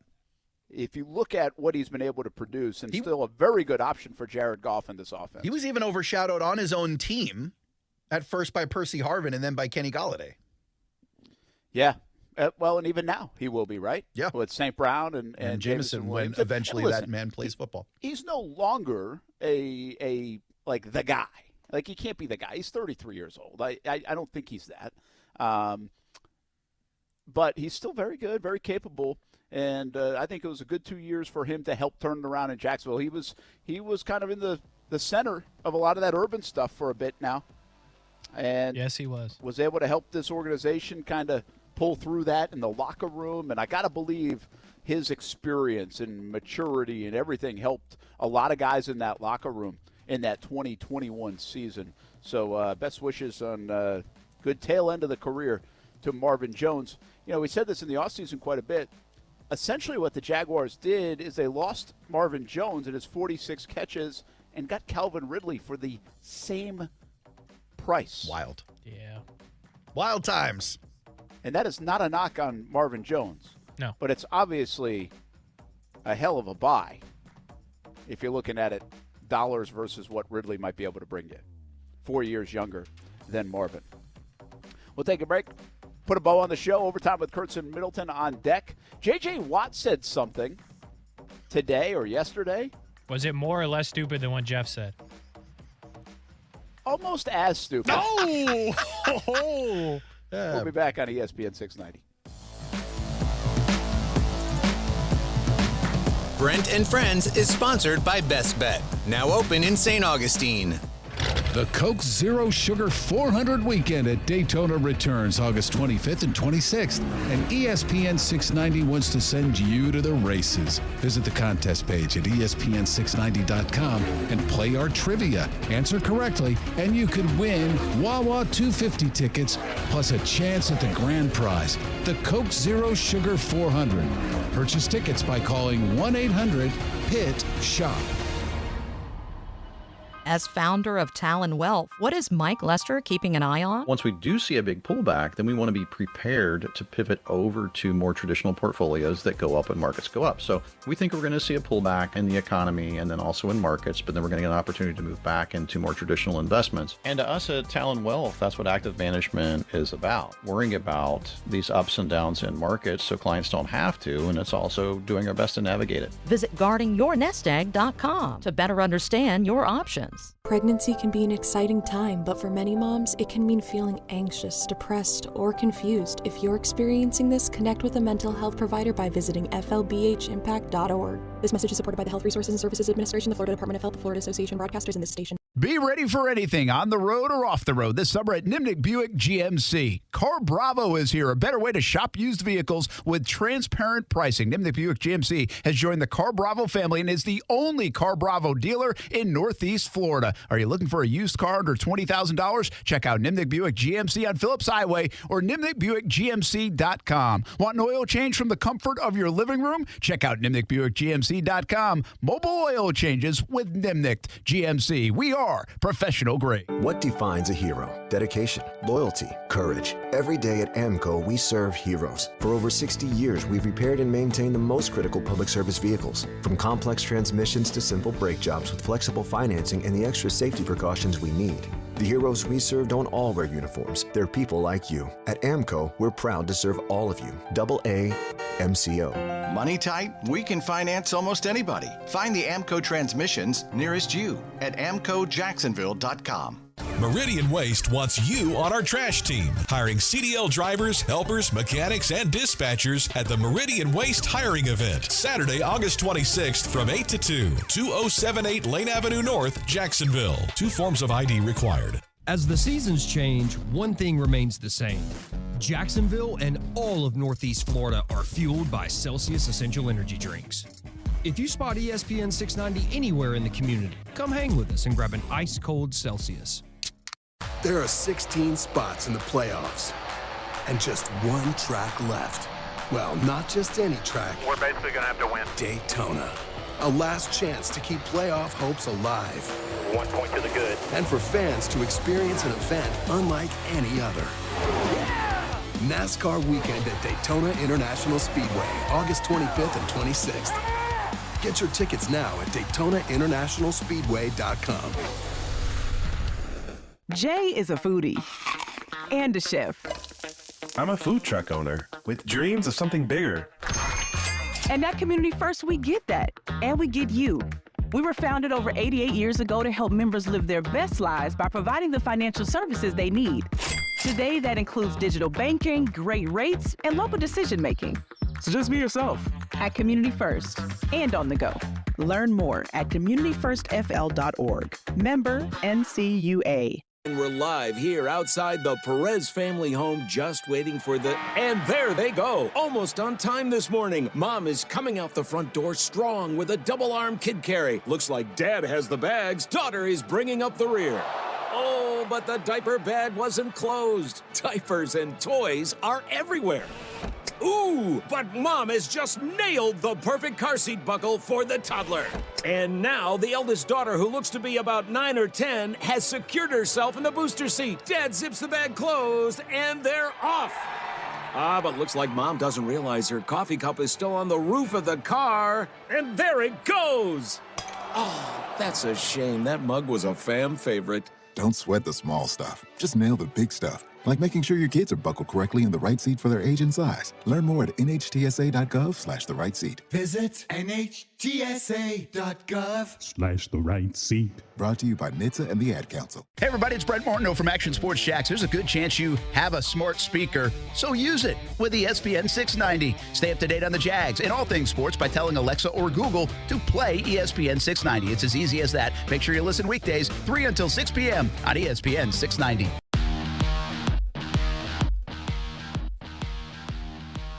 Welcome back to Detroit, Michigan. Brent Martineau along with Aaron Schachter, Kasey Kurtz. Overtime with Kurtz and Middleton on deck. Jacksonville Jumbo Shrimp after that. We'll be back at it tomorrow right here from Detroit. And then, of course, you got the preseason game. Hopefully there will be some postseason games. But the preseason game is Saturday on Fox 30, 1 o'clock. We'll have countdown to kickoff at 12:30. And the postgame show immediately following on the TV side of things. All Saturday games. That's a little weird, too, this year, guys. Usually we have a Thursday or a Friday. All Saturday games this year. So I don't know if that's a good or a bad thing, but I kind of like it. It's decent. I'm not a huge fan of Thursday night games. Yeah, and, well, then it makes things a little more challenging for me because then I have to be in and out of radio. So I get to join the entire show. Yeah, that's great. So selfishly, I like it. You guys probably don't. Yeah, we're not thrilled. But without me, you had a good show today, Brent. Brent. Of Jeff. You actually going back in. I like it. You actually have had a good show today. Between like your performance on Twitter, trolling this guy a little bit, whatever happened at the practice field. You sent me a text when you used the emojis the right way. You called this guy a bum. Like overall, I think you've really had a banner day. Kasey, what percentage of shows would you say Brent has a good show? A good show? Yeah, you said he has a good show, like you're shocked. Kasey approved. We'll have to get a stamp made for Kasey. It's got a big angry face on it. Yeah, I would say to the listener, Brent has more good shows than not, but like to what I'm looking for, you probably had 8 to 10. Okay. In 2 years.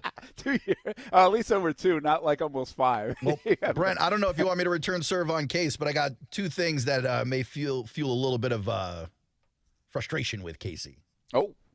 The first is more Ohtani Babe Ruth talk, courtesy of Hector Gomez. Here's Hector. Hector's really been working because he reported some other stuff that made me sad. Yeah, the Wander Franco stuff is not looking good for Wando. A lot of people think he will never see Major League Baseball ever again. Mm-hmm. He says Babe Ruth, 159 home runs in his first 674 career games. How many for Ohtani? Sorry, give me the number again. 159 in his first 674. For Babe Ruth? Yes. Ohtani's probably at 1. Oh, he's had a lot. He's got to be over that. 160. One more than the Babe. Look at that. All right. Win-loss through 455 innings pitched career. Win-loss for the Babe is 35-18. What's Ohtani? I bet it's closer to 500. 35-19. Oh, come on. I told you Babe sucked. No. Yes, that's the point. They're like exactly evenly matched. Exactly. But it's harder now. Well, you guys make fun of me for sitting on the fence. It seems like the fence is the correct place to sit. No, it's uncomfortable. Scoreboard. I just won that one. No, you didn't. Yeah, I'm on the Scoreboard says Ohtani's better. Brent, no. Comment. Scoreboard says he's lost one more game, hit one more home run. Brent, losses don't matter. Come on. Yeah, losses don't matter at all. Not in the record books. I was going to get on J.J. Watt a little bit for a tweet that he had, fellas. That's right. Forgot about J.J. There was Watt. somebody else that tweeted this today, something similar, and I can't remember who it is. I don't know if it was like an ESPN personality, a former player, but they had a similar take. So here's what J.J. Watt said yesterday. Love seeing footage from NFL training camps, but can't stand accounts posting video of one rep from 1v1s and making outlandish statements. A, 1v1s are working on your craft / new moves. B, literally every player wins, loses reps every single day. One rep tells nothing. And at face value, I get what J.J. Watt's saying. Sure. I understand. I actually even think sometimes, like, isn't what we do on occasion like a little foolish? Like, we're like the way we are, like, breaking down practice. But then you have to remind yourself, J.J., this is the NFL, man. Like, the shield, the league, the sport, the part of culture here in America that has become so big that everything matters. And somebody else had this tweet about Purdy, I think it was, with the interceptions. Like, oh, it was Ryan Leaf. That's who it was. It was Ryan Leaf. And he's like, man, this stuff, get the heck out of here. This stuff doesn't matter. I'm like, yes, it does. Like, it does.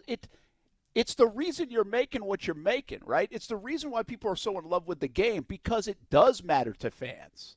Now, does it matter to the coaching staff? Do they have to sift through it? Does it mean that Purdy, because he throws 10 picks and like 2 more today apparently, like is not going to play? Doesn't seem like it. But this is what like America is talking about now. It's politics and the NFL. 2 separate things, but that's what like 80% of America, I feel like, is talking about on a daily basis. And when that happens, you're going to break down, I'm sorry, every Anton Harrison rep against Aiden Hutchinson. You bet we are. Because that's what you've got. Like this time of year, that's what you've got to work with. Does it tell the end of the story? No. Does it win you a Super Bowl? No. Does it win you any games? No. And I think people are savvy enough to know that. But they're thirsty for it. Parched. And if you're thirsty, we're going to deliver. Yeah. That's why the Lions had so many reporters out at camp today. Full circle, Brent. That a boy. I was just interested in what he said. I saw that tweet. I'm like, yeah, JJ, but like you made like $1 gazillion in this league because of all that thirst. Thirst is real. Doesn't mean he enjoys the analysis. I get it. But you can't have it both ways is my point. Can't. You just can't. That's it. Okay. I don't mind JJ. See, you can't say something super soft like that after that. I don't. I don't like that tweet from him. I don't mind JJ. You want me to hate everybody. I love it. I just want you to stamp this stuff home, man. Like instead of moving today's back. Today's Jeff's day, not JJ's day. You right. Stamp it home, Brent. Overtime with Kurtz and Middleton coming up next. Maybe they will visit with Jeff from Detroit. We'll try our best. Maybe he'll call in. That'd be great. Catch Aaron Schachter on 96.9 The Eagle. Maybe he'll be listening. Jeff from Detroit. That'd be great. Maybe Jeff from Detroit will join us tomorrow on the show. We're trying. Yeah, we are trying. But if he saw this clip, it's unlikely. But well, hopefully it motivates him. That's Have true. a good night, everybody. Okay, bye, Brent.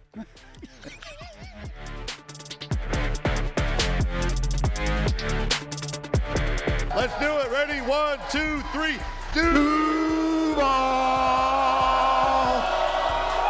Have a good night, everybody.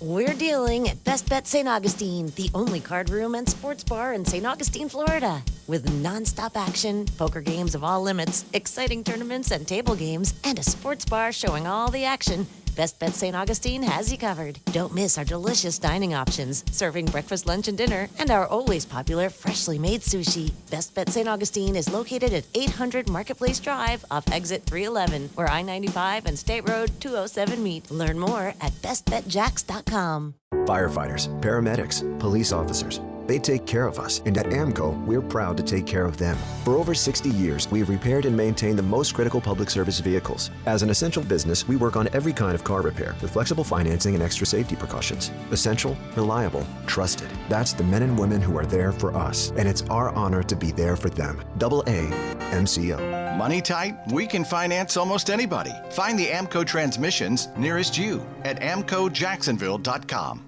Texting enrolls you in recurring automated marketing text messages. Consent not required to purchase. Message and data rates may apply.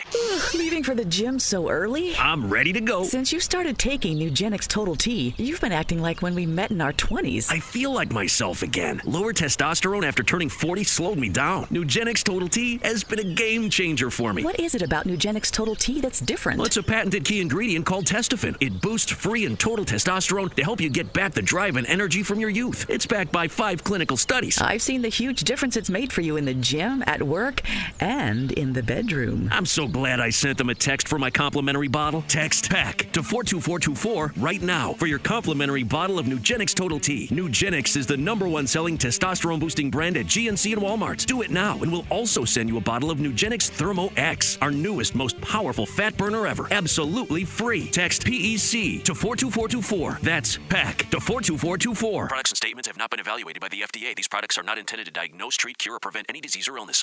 Why can't I just speak to an actual human being? I need a new bank. Well, actually, at One-to-One Financial, communication is not only #1, it's one-to-one.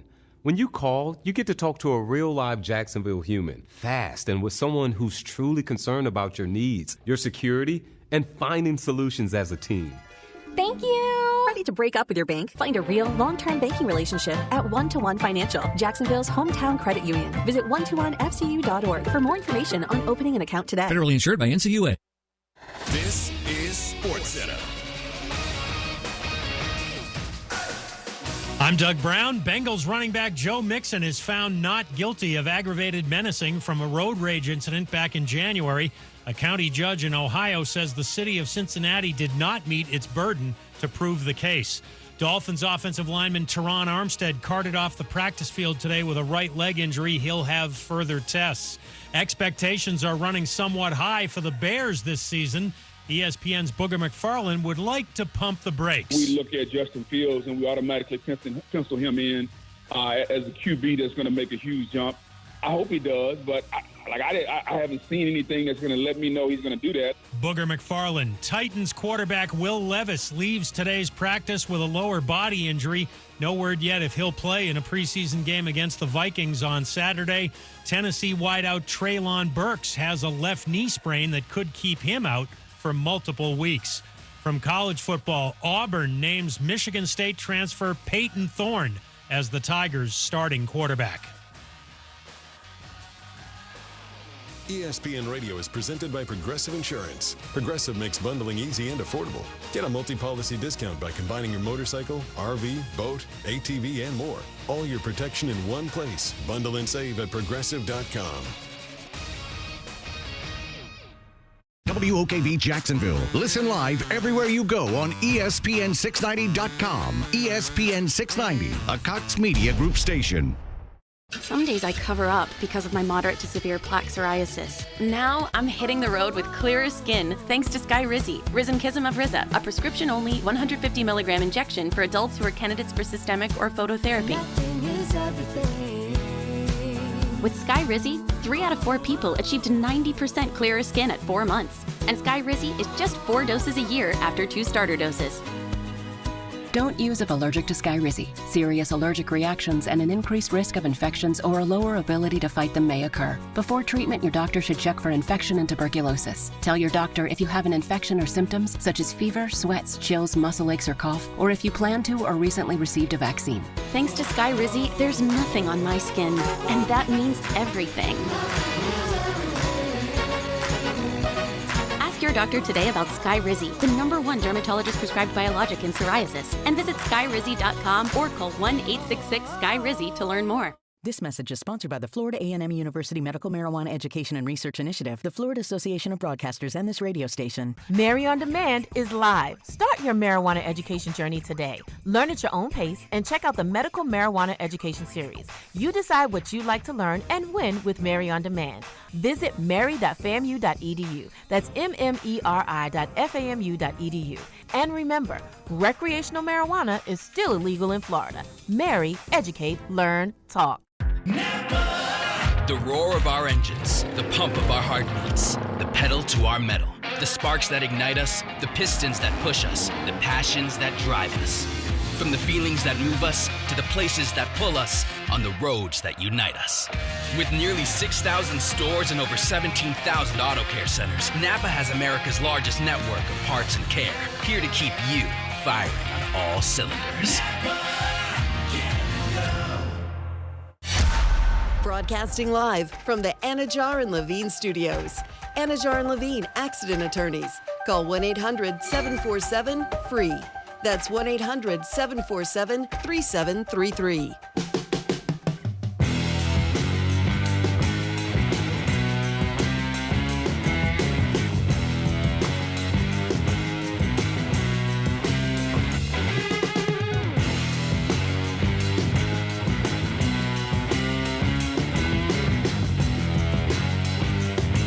I guess we're ready. How we doing? How you been? How are you going to be? Overtime with Kurtz and Middleton, ESPN 690. Is that a record? Coming into the show with a lot of tomfoolery going on. It's got to be a record. A record of what? Tomfoolery? Getting into the show. I did just start talking, huh? Yeah, last couple of days, that music bed been playing. Like down to the point where you might have to loop it. Good job, man. Good for you. Right? Look at that. I appreciate that. Jumping in. Jags are in Detroit. Apparently there's only one reporter. Let's talk about that. Somewhat of a light day for the Jags and the Lions, although there's a little bit of beefing going on, not only with the media, but with the players as well. I heard that it's a light day whenever the Jags face the Lions. Always a light day. You woke up and chose violence a little bit. Brian's going to tell you about how Jameson Williams a bust. Oh, whoa. I teased it, whoa, so now you got no shot. Oh, whoa. What? Whoa. Kasey Kurtz in that boat by himself, maybe. I don't know. Yeah, you see how this goes? Holy smokes. Yeah. This is how we do things around here. That's how you feel. That's how you feel? I didn't say it. You literally just said it. I did say it. Oh, man. Yeah, that's on me. Someone said they never seen Jameson Williams and Ben Simmons in the same spot at the same time. Holy smokes. Holy smokes. Moments ago. Holy smokes. Wow. Wow, Kasey. I said you go say that on the radio? Your exact Kasey. words. I'm feeling lucky today. Wow, Kasey. You know what that means. See, here's the thing. If you've listened to the show, you know there's only one Ben Simmons hater on the show. It's Brian. Brian takes... Who's a Ben Simmons hater? Brian I just call it like I takes see it. I saw a hand raising there. Unprompted shots at Ben Simmons consistently. Well, that's not true. Yes, you do. That's not true. It's only when we're talking about the NBA and the 76ers. No. Everything that's happening with the 76ers, Kasey, not to get too much off track, is because Ben Simmons wouldn't take a jump shot. Wouldn't take a layup. This is why Philly finds themselves in the mess they're in right now. Anyway, the Jags and Lions. You call that man the NFL Ben Simmons. You wildin', dog. That's crazy. That's crazy, Kasey. Said. Holy smokes. Listen, I've said a lot of things today in the 3 hours that I shouldn't be claiming. I can't wait to go back and listen. Yeah, go ahead. I've called much more prominent people than myself worse things than that. Okay. And I stand by all of those. But I didn't say this one. Now, it doesn't mean I don't feel it. I didn't say this one. You did say it. Well, I said it to tell people what you said because I knew you weren't going to say it. Oh, it's what I said. Yeah. Okay. One time I'm just going to hot mic it and not tell you the mic's on in there or like switch it to the camera audio, and then we're going to get how you really feel. Okay, because I was about to say, like, that would be impressive if you can – I know you can handle the board from, like, your laptop, but – Yeah, you would know. It's wild. Yeah. Anyway, Jags and Lions wrapping up joint practice. They will play a football game on Saturday, 1 o'clock, Fox 30. Brent will be on the sidelines. Stay tuned for that. Again, we are putting out a bounty. If you find awkward handshakes with Martineau, we will send you a Brent Friends hat. Oh, boy. Okay. Yeah. I didn't realize. I just heard bounty, and I was like, what are we? Huh? You thought it was like something serious? Yeah. What's my man Greg, whatever his name is for New Orleans? Him and Sean Payton. Oh, that whole bounty. I was like, yeah, that's it. Greg Williams. Nice pull. Sean Payton. I ain't forget, Sean. I ain't forget. I don't care if you're in Denver. Bounty Gate. Yeah, so if you see awkward handshake Brent on the sidelines, we will send you a Brent Friends hat for your troubles in finding that information. But the story of the day is Dan Campbell saying, now we ain't going to play our starters. So now, Doug Peterson, the ball is in your court. What will you do with your starters? No official word has been said on that, although I believe there's a feeling that you will not see many of the guys against the Detroit Lions as they sit out their guys. Only time will tell for the game on Saturday. We will likely know more tomorrow. But as of now, nothing official, but it feels like they will not play in the football game, which makes me very happy. Extremely happy. Love this. What I don't love is injuries, which we do have a couple of those to tell you about today. Anton Harrison, maybe the biggest one of this, did very little work in practice today, dealing with the shoulder. Josh Wells, no practice at all. And then Foley Fatukasi also walking around in a boot. So it was a physical day a couple of days ago in Detroit with the Jags and the Lions, and that has resulted in a little bit of injuries, we will call it, for the Jacksonville Jaguars. Also, the Detroit Lions coming out today. Jamison Williams is pretty much done for the preseason. Amon-Ra St. Brown, again, not practicing for the Lions after leaving yesterday. So, some damage done in joint practices in Detroit with the Jags and the Lions. A couple of fights today, Brian. Some more? A couple of skirmishes. Okay. Anybody of note? Is Trevor involved? Trevor was not involved. Okay. Jermichael Hasty was involved. Okay. Little situation where he was slammed on the Jags sidelines. And again, they weren't wearing pads today, so then it's a little more serious, and then the boys got after it a little bit. But a couple of skirmishes, no big deal. Everybody seems to be healthy after a skirmish, unlike what happened with the Rams and the Raiders. You see that? Mm-mm. Max Crosby and Cam Akers, you didn't see this? Holy smokes, no. Yeah, it seemed, right when I say that, you're like, that's a bad business decision. Yeah, sit everybody till week 2. I don't know. I start hearing names like that. Like, no, I'm good, fam. We good. So that's basically where we are with the Jacksonville Jaguars. And usually we would do some sort of who are you looking forward to seeing, who should play, that kind of thing for the game.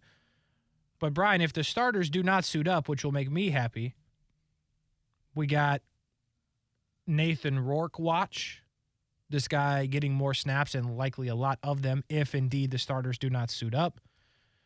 We've got back end of the wide receiver room to watch. A Seth Williams, a Jacob Harris, Kevin Austin, stuff like that.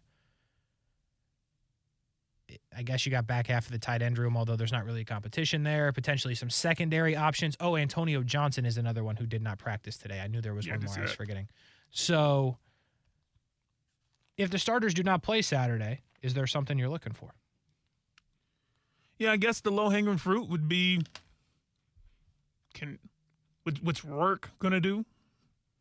I'd be intrigued now from just the play from last week. Mm-hmm. Just to see if there is anything of consistency there. You know, granted, again, it's not against number ones, but he's not a number one.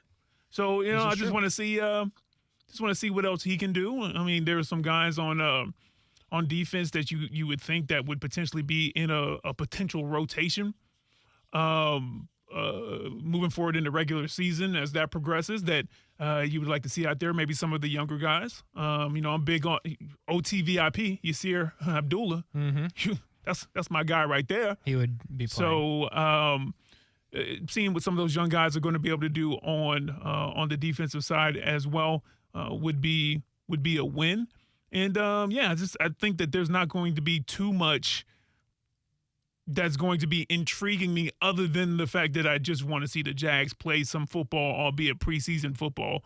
But if I had to pull a couple of things, it'd be those two guys in particular. Yeah, those are good calls. I think what'll be interesting is if they do indeed pull some of the guys back, how far does that list go? Yeah.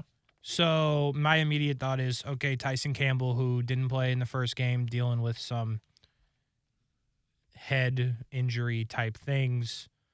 So he's obviously out, especially if the first teamers are out. Might have been out anyway. And Darius Williams. But who else is out at the corner position? Because I don't think you know who that nickel corner is going to be. Trey Herndon, maybe the leader in the clubhouse, Gregory Jr. Do they all have to play? Does one of them get held out? I think that would be something interesting to see. And then on the offensive line, which I just told you a few moments ago that Anton Harrison did not practice much today with the shoulder. Josh Wells did not practice at all today. You know what that is? Your right tackle without Cam Robinson. And your backup. I heard Blake Hance at the right tackle position today. Really? Yeah, not good. I had to process that for a second. Really? Yeah, not good. So all right. They have to, play football for 4 quarters against the Detroit Lions. So who gotta rent some people out there, yeah. So who's playing? Because now if you're looking at Blake Hance like an emergency right tackle situation, we don't know the extent of what Josh Wells and Anton Harrison are dealing with. If you're just being precautionary, that's one thing.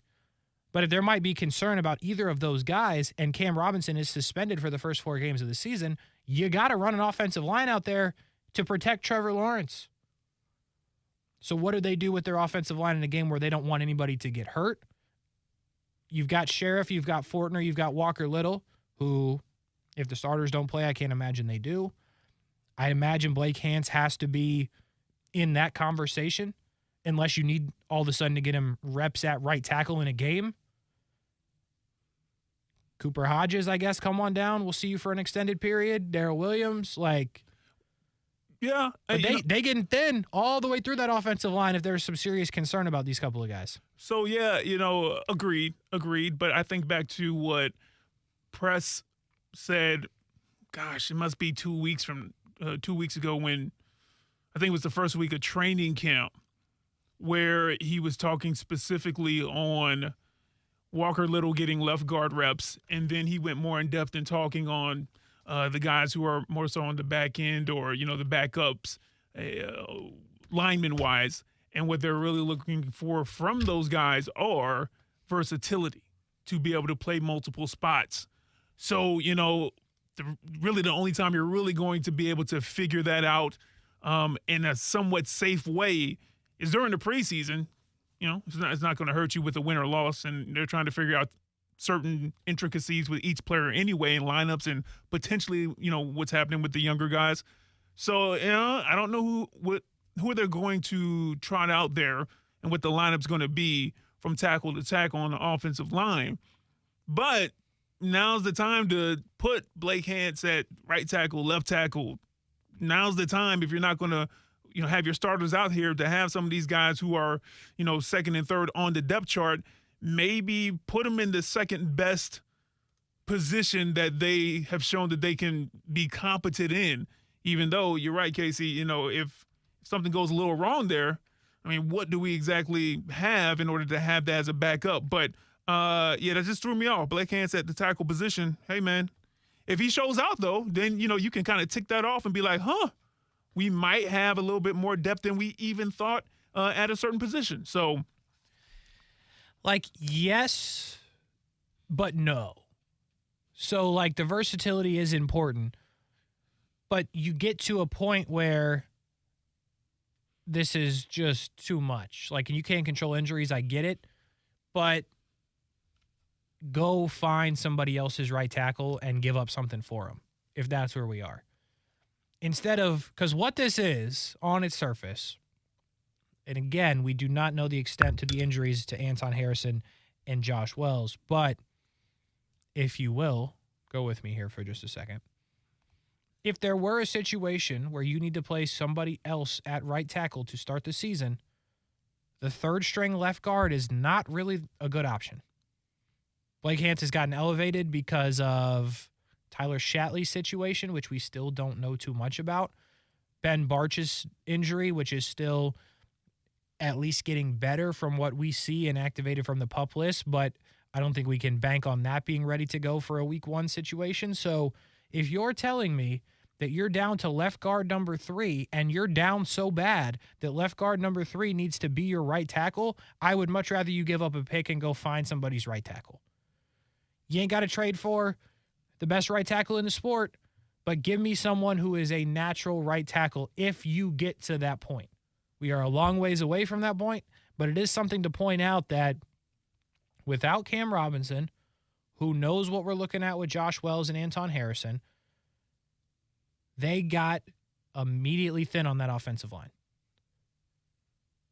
And when it comes out of the preseason and you're into the regular season, and we're talking protecting Trevor Lawrence against real, legitimate first-teamers of the Indianapolis Colts, which is one thing, against the Kansas City Chiefs, which is a whole nother thing, boy, you better find somebody else's right tackle if it comes to it.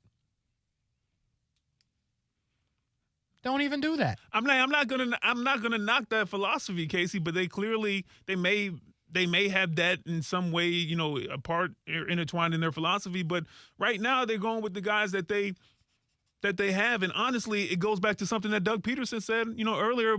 Granted, it was on the defensive side of the ball, talking about the pass rush, but he's like, hey, listen, I feel good about the guys that we have. Even though, later on they brought in Jadeveon Clowney for a visit. But I feel good about the guys that we have, and it is up to the coaching to a great degree, I'm paraphrasing, of course, to coach these guys up, to help increase that pass rush or whatever you're looking for them to do to be the best that they can for the system that they're in, for what you want them to do. And the same goes on the offensive side. So I don't ultimately have a problem with them doing this in a preseason game or in joint practices when you're talking about the main guys not playing. Now, if they were doing this and they were like, hey, we're going to play our ones, but let me tell you what else we're going to be doing. Da-da-da-da-da, musical chairs on the line, I'd be like, okay, this feels goofy to me, even as somebody who will never get to the height of where they are at in the NFL, whether it be playing or coaching. This feels goofy to me while we're doing this. But because these are the backups, these are the 2s and the 3s, and they're working kinks out, yeah, go for it. It's fine, as long as Trevor's not back there. Well, that's what I'm saying. If we get to week 1, you can't do this. Yeah. That's what I was saying. Oh, I missed that part of it. Why would but my question would be like, why would they do that? I mean, I understand the Shatley question, but most of the offensive line is pretty shored up, especially for the first 4 weeks. Because Cam's out. Depending on what we have injury-wise with Josh Wells and Anton Harrison. I mean, if it was something major enough to where you think it would affect over the next 3 weeks, I think that would already be out. Like even right now, be like, hey man, this looks like it's gonna hold you out. This is gonna be dangerous. Something would have leaked. So yeah, I'm with you. Yeah, if there's something wrong with those guys, then yes, of course. But I don't know, Kasey. I don't have an issue with it. I do. Big issue with it. Because you can't let anybody else get hurt at this point. Send everybody down. Play whatever's at the bottom. What's that mean? Play with whatever at the bottom of the roster. Numbers in their 70 through 90 that they are chalked in at. Correct. Everything else, just call it for the preseason. Practice, don't play against the Dolphins. We'll see you against the Colts. It's just that simple. With that being said, one person that, one, is not injured, which is a good thing, and two, has no position to fight for because he is the starting quarterback, and that is Trevor Lawrence. Earlier today in Detroit, Brent Martineau catching up with Trevor Lawrence about what these joint practices have done for their team and many other things. Trevor, do these couple of days meet your expectations? It was great. I thought it was really, like I was just saying, I thought it was really competitive. You see it coming out of both teams, and I thought it's good. That's how this game's played. It's played with a lot of energy and passion, and it's cool to see us, going back and forth and competing. So I think that was great. And then we got some really good work in situationally and threw kind of everything at us. And seeing a new defense, I think that's good for us too. We've seen our defense now for 2.5, 3 weeks, and it was good to see a new team, new looks, new presentations, different personnel, all those things. I think it was really good for us. So as a competitor, you like the yapping. I like it. It makes it fun, and then obviously with Chauncey over there, you get plenty of that. You get a lot of doses of the talking. So it was fun. I think, like I said, it was really intense. Didn't really cross the line too many times. I think that's the big thing is you still want to protect each other. These aren't games. Everyone is trying to get to the fall where the games mean something, and I think that's the big thing to keep in mind is you want to be healthy. So I think we took care of each other. We got a lot of good work in, but the competitiveness was there, and I think that's the big thing. Just talked to Evan.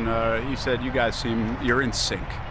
Do you feel that way with the entire offense right now? I know it's not a finished product, but yeah, is that a good word for it right now? We're getting there. I think the last 2 days, me and Evan have had 2 really good days, just us working together in some of the different routes he's ran, just the communication, being in sync, like he said. I thought it was really clean. Just as an offense as a whole, to be completely honest, we got to clean some things up procedurally. We got to be cleaner. We got to be more detailed, more consistent. Too many little mental errors, and some of them me as well. So it's all of us. We got to be more consistent, but our highs are great. We just got to eliminate some of the lows, and I think that's going to be a big thing for us. And we're getting better, but like I said, we don't play for a few more weeks. We got time, but that's the one thing to take away. Not fully content with the offense and the way they are producing right now for Trevor Lawrence, but I think we all feel pretty good about it on what it could be. They still have more work to do. They will do that work over the next couple of weeks, hopefully only in practice, but they will do that work over the next couple of weeks.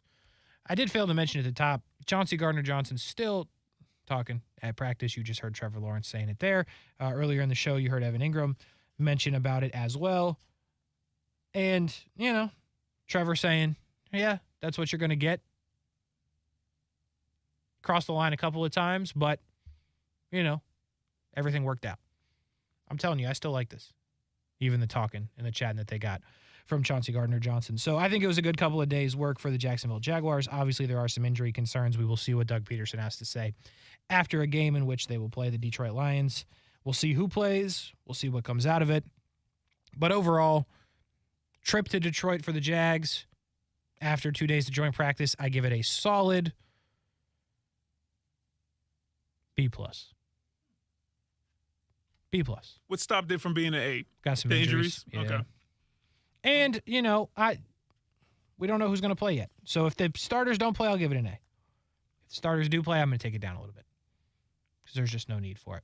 Let's see Rourke cook. Let's bring the Canada contingent to Jacksonville and let Nathan Rourke cook. Okay. And, we on to Miami. Just as simple as that. Just as simple as that. Come on back to the 100-degree heat. Yeah, that will stink for them. There's no other way to put that. I'm sure they've been loving that. Yeah, they've been chilling. That is the Jags news of the day, folks. It's as simple as that. It felt like there was a sponsor hit coming there. There was not. We haven't sold anything. Mm-mm. We gonna sell anything, Kasey? Nah, probably not. We are gonna go to break though. Okay. Overtime with Kurtz and Middleton, ESPN 690. Somebody sold something, and they're gonna tell you about it in this commercial break. When we come back, as we lead you up until Jacksonville Jumbo Shrimp Baseball, they take on the Lehigh Valley Iron Pigs. We got trivia? We got trivia. Should I be worried? I'm on a win streak. Yeah, 3 game. So should I be worried? I don't know, man. You up 3. You tell me. Are you worried? I feel kind of worried. Oh, okay. Yeah. Anyway, when we come back, can I make it 4-game win streak? Or will I finally be taken down for the first time in a couple of weeks? Overtime with Kurtz and Middleton. Find out next.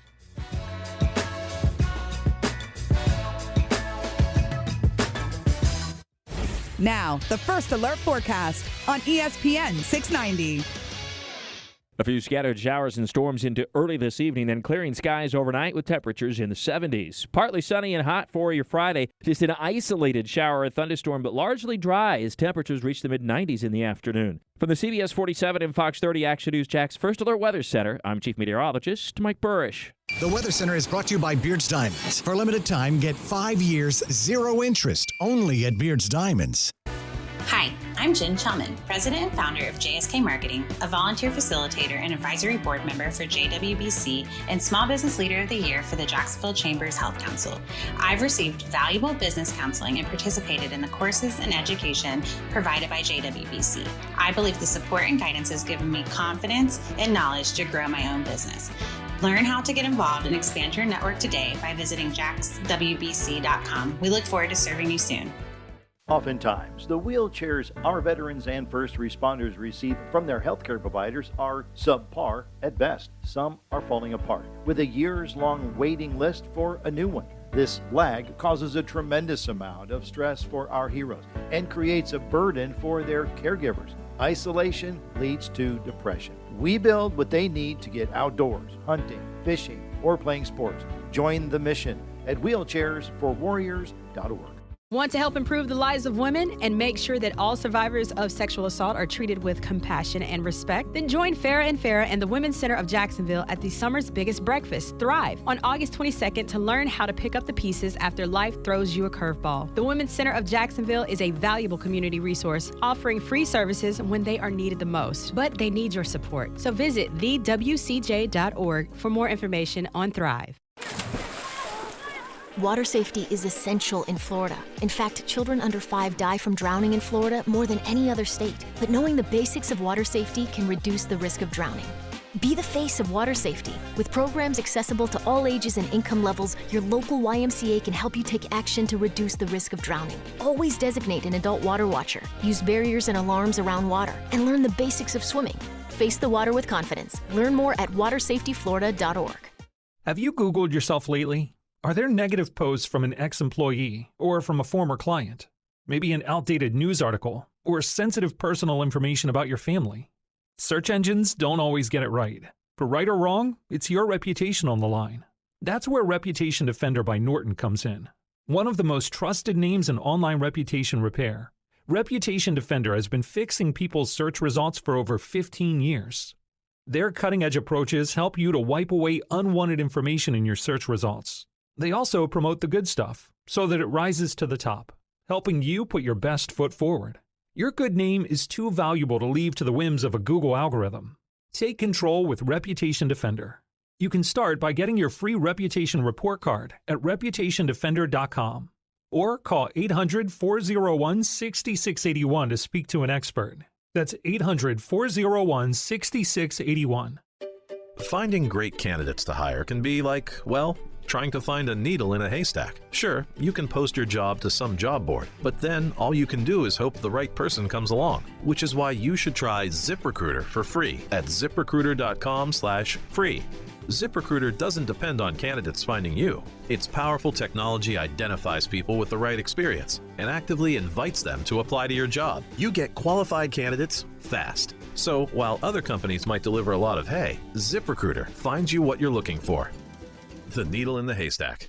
4 out of 5 employers who post a job on ZipRecruiter get a quality candidate through the site within the first day. ZipRecruiter, the smartest way to hire. And right now, you can try ZipRecruiter for free. That's right, free. Just go to this exclusive web address, ziprecruiter.com/free. That's ziprecruiter.com/free. ZipRecruiter.com/free. Hey, it's Brent Mortno from Action Sports Jacks. Did you know you can watch our radio show? Yeah, video of a radio show. Just search ESPN 690 Jacks on Facebook, YouTube, and Twitter. Or follow me on Twitter at Brent A.S. Jacks. Watch the show live weekdays from 3 p.m. until 6 p.m. or listen on ESPN 690.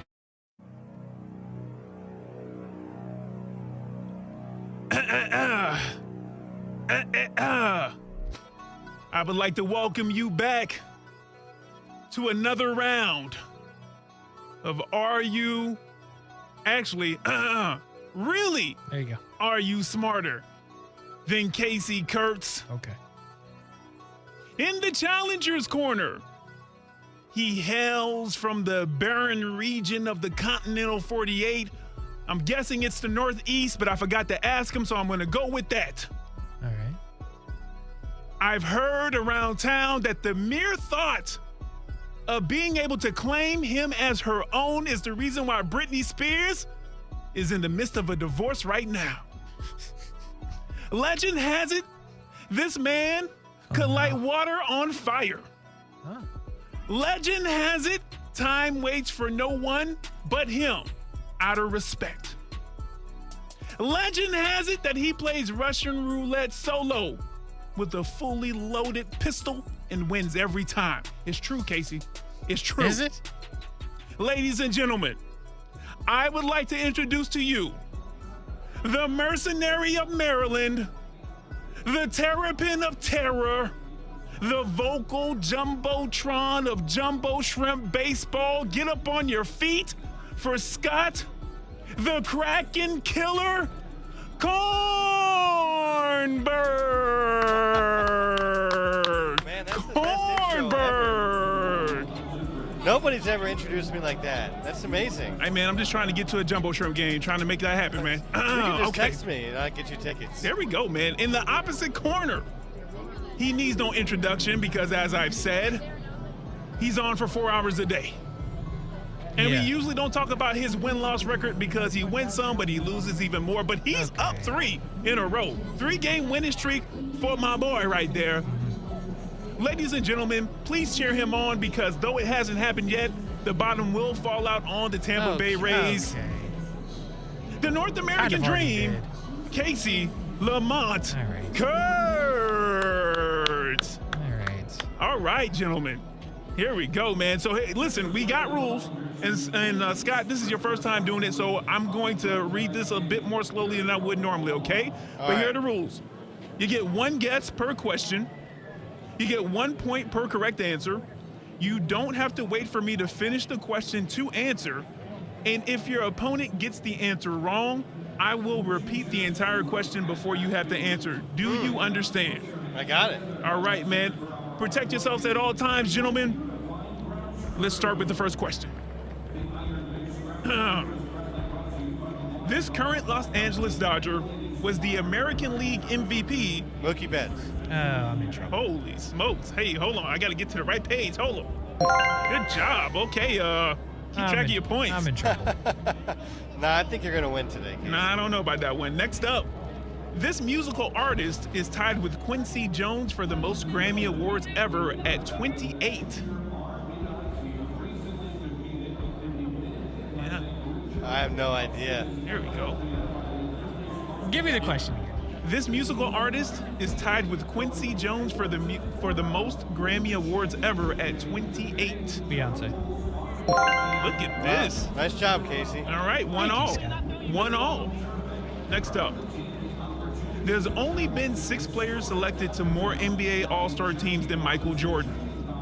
Kareem Abdul-Jabbar, LeBron James, Kobe Bryant, Shaquille O'Neal, Tim Duncan, and whom? Durant. You locking that in? Yeah. Scott, I'll read it to you again, okay? There's only been 6 players selected to more NBA All-Star teams than Michael Jordan. Kareem Abdul-Jabbar, LeBron James, Kobe Bryant, Shaquille O'Neal, Tim Duncan, and whom? Kevin Garnett. Wow. Are you kidding me? Wow, I don't know how he processed that, but yeah, he's right. Okay, there you go. 2-1. Close game, close game. Next up. In Middle Eastern cuisine, this is a dish usually consisting of thinly cut lamb stacked in an inverted cone and roasted slowly, turning on a rotisserie. Gyro? Damn. It's what goes into one of those. The gyro. Yeah.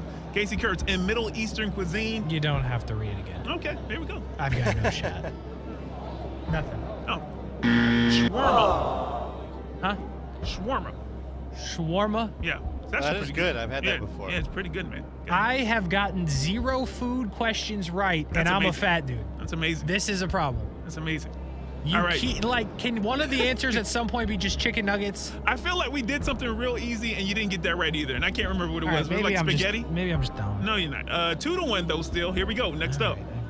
Who did the Chicago White Sox sweep in 2005 to win the World Series? Astros.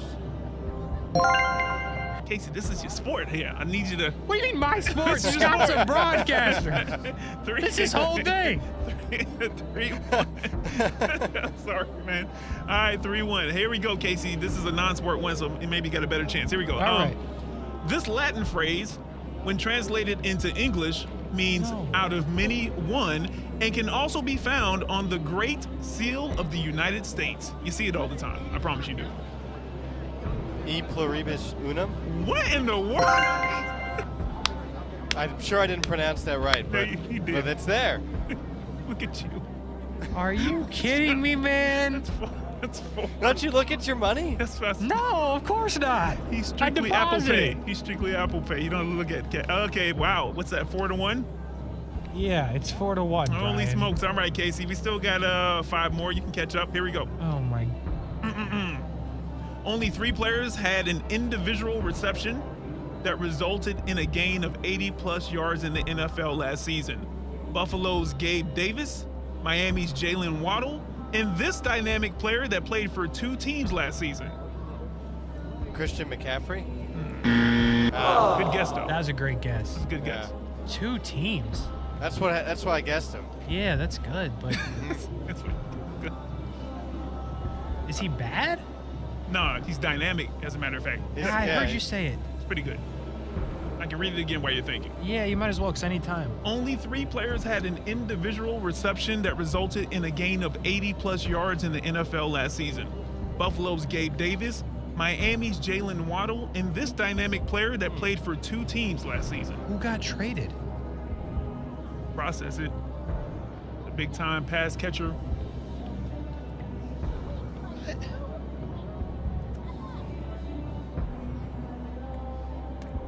I have no idea. Don't kick yourself. You don't want to just throw a name out there?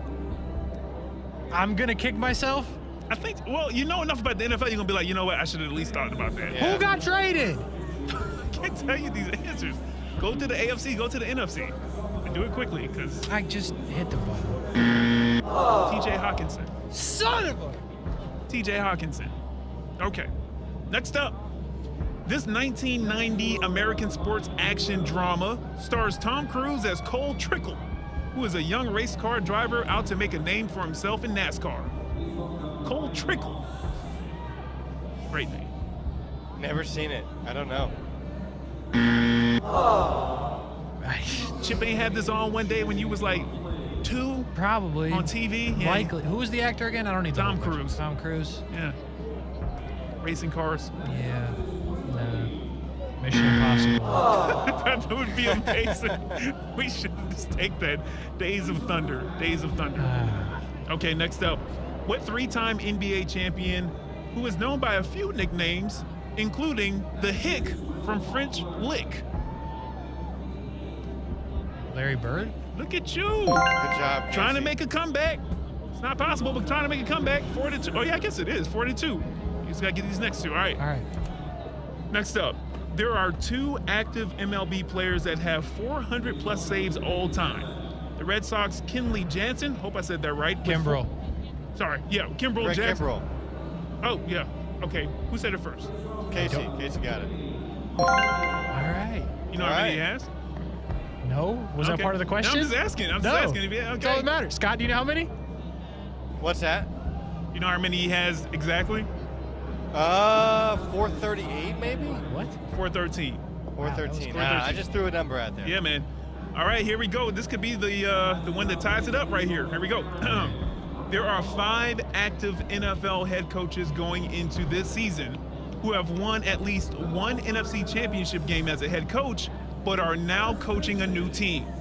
You guys got that? It's Yeah. Mike McCarthy, Sean Payton, Doug Peterson, Andy Reid, and who? I'll read it again for both of y'all because it's a lot. There are 5 active NFL head coaches going into this season who have won at least one NFC championship game as a head coach, but are now coaching a new team. Mike McCarthy, Sean Payton, Doug Peterson, Andy Reid, and who?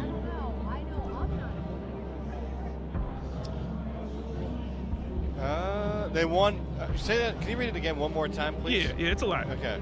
There are 5 active NFL head coaches going into this season who have won at least one NFC championship game as a head coach, but are now coaching a new team. Okay. Mike McCarthy, Sean Payton, Doug Peterson, Andy Reid, and who? Ron Rivera? What in the world? What in the world? That thing means that you got it right, and that also means that it's 5-3. And I got to be real with you, Scott. You know what?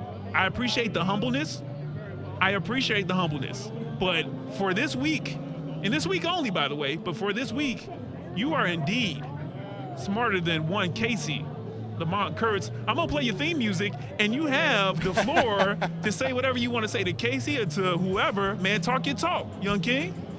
Well, sometimes the blind squirrel finds a nut, and Kasey was a very formidable challenger. I am very grateful, though, to Brian Middleton for texting me this afternoon to ask me to do this, and I was kind of nervous that I wouldn't get any right, so I'm just grateful to have gotten 5.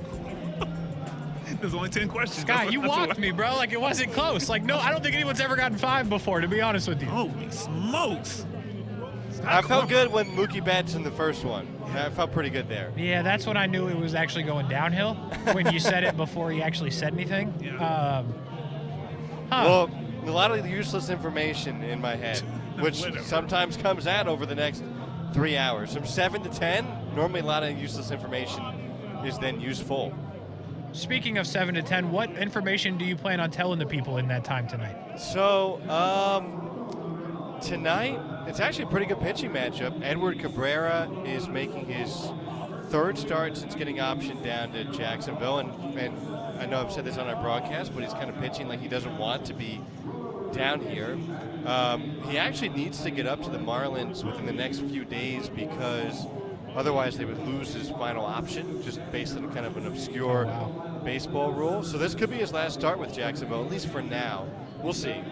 And then yesterday I was walking around the ballpark and there was a huge hunk of metal, and I found out what an Iron Pig, or where the name Iron Pig comes from. That's who Jacksonville's playing today. Huh. Well, I would ask you to explain it more, but I'm just going to tell people that they should tune into the game because I'm intrigued. I will be listening, but I'm glad you got to the bottom of whatever it is you got to the bottom of to figure this information out. The other thing that's interesting, if you follow this team, Xavier Edwards is playing shortstop for the first time this season, and Jorge Alfaro is making his Jacksonville second debut because he played with the Jumbo Shrimp in 2021 very briefly. So those two guys are in the lineup today, and it's kind of interesting. Edwards kind of used to be a shortstop, but Marlins have tried to put him in center field. Problem is Jazz Chisholm is there. He's normally a second baseman. Problem is Luis Ariz is there, so they got to find a spot for him, so maybe shortstop. Hopefully it works because they do need to figure out a way to get him to the majors. Scott, coming up after the break, you will have the broadcast. We appreciate you doing trivia today. We are out of time, but thank you. Even though you walked me, I appreciate you joining the show. For Brian Middleton, I'm Kasey Kurtz. Jumbo Shrimp Baseball is up after the break. Have a good night, everybody. I want to eat a spicy chicken in my Tesla. Is it too much to ask? Arlington Toyota Pre-Owned is fighting inflation and saving you even more. That pre-owned 2019 Toyota Corolla you want to buy, it's not $1,000.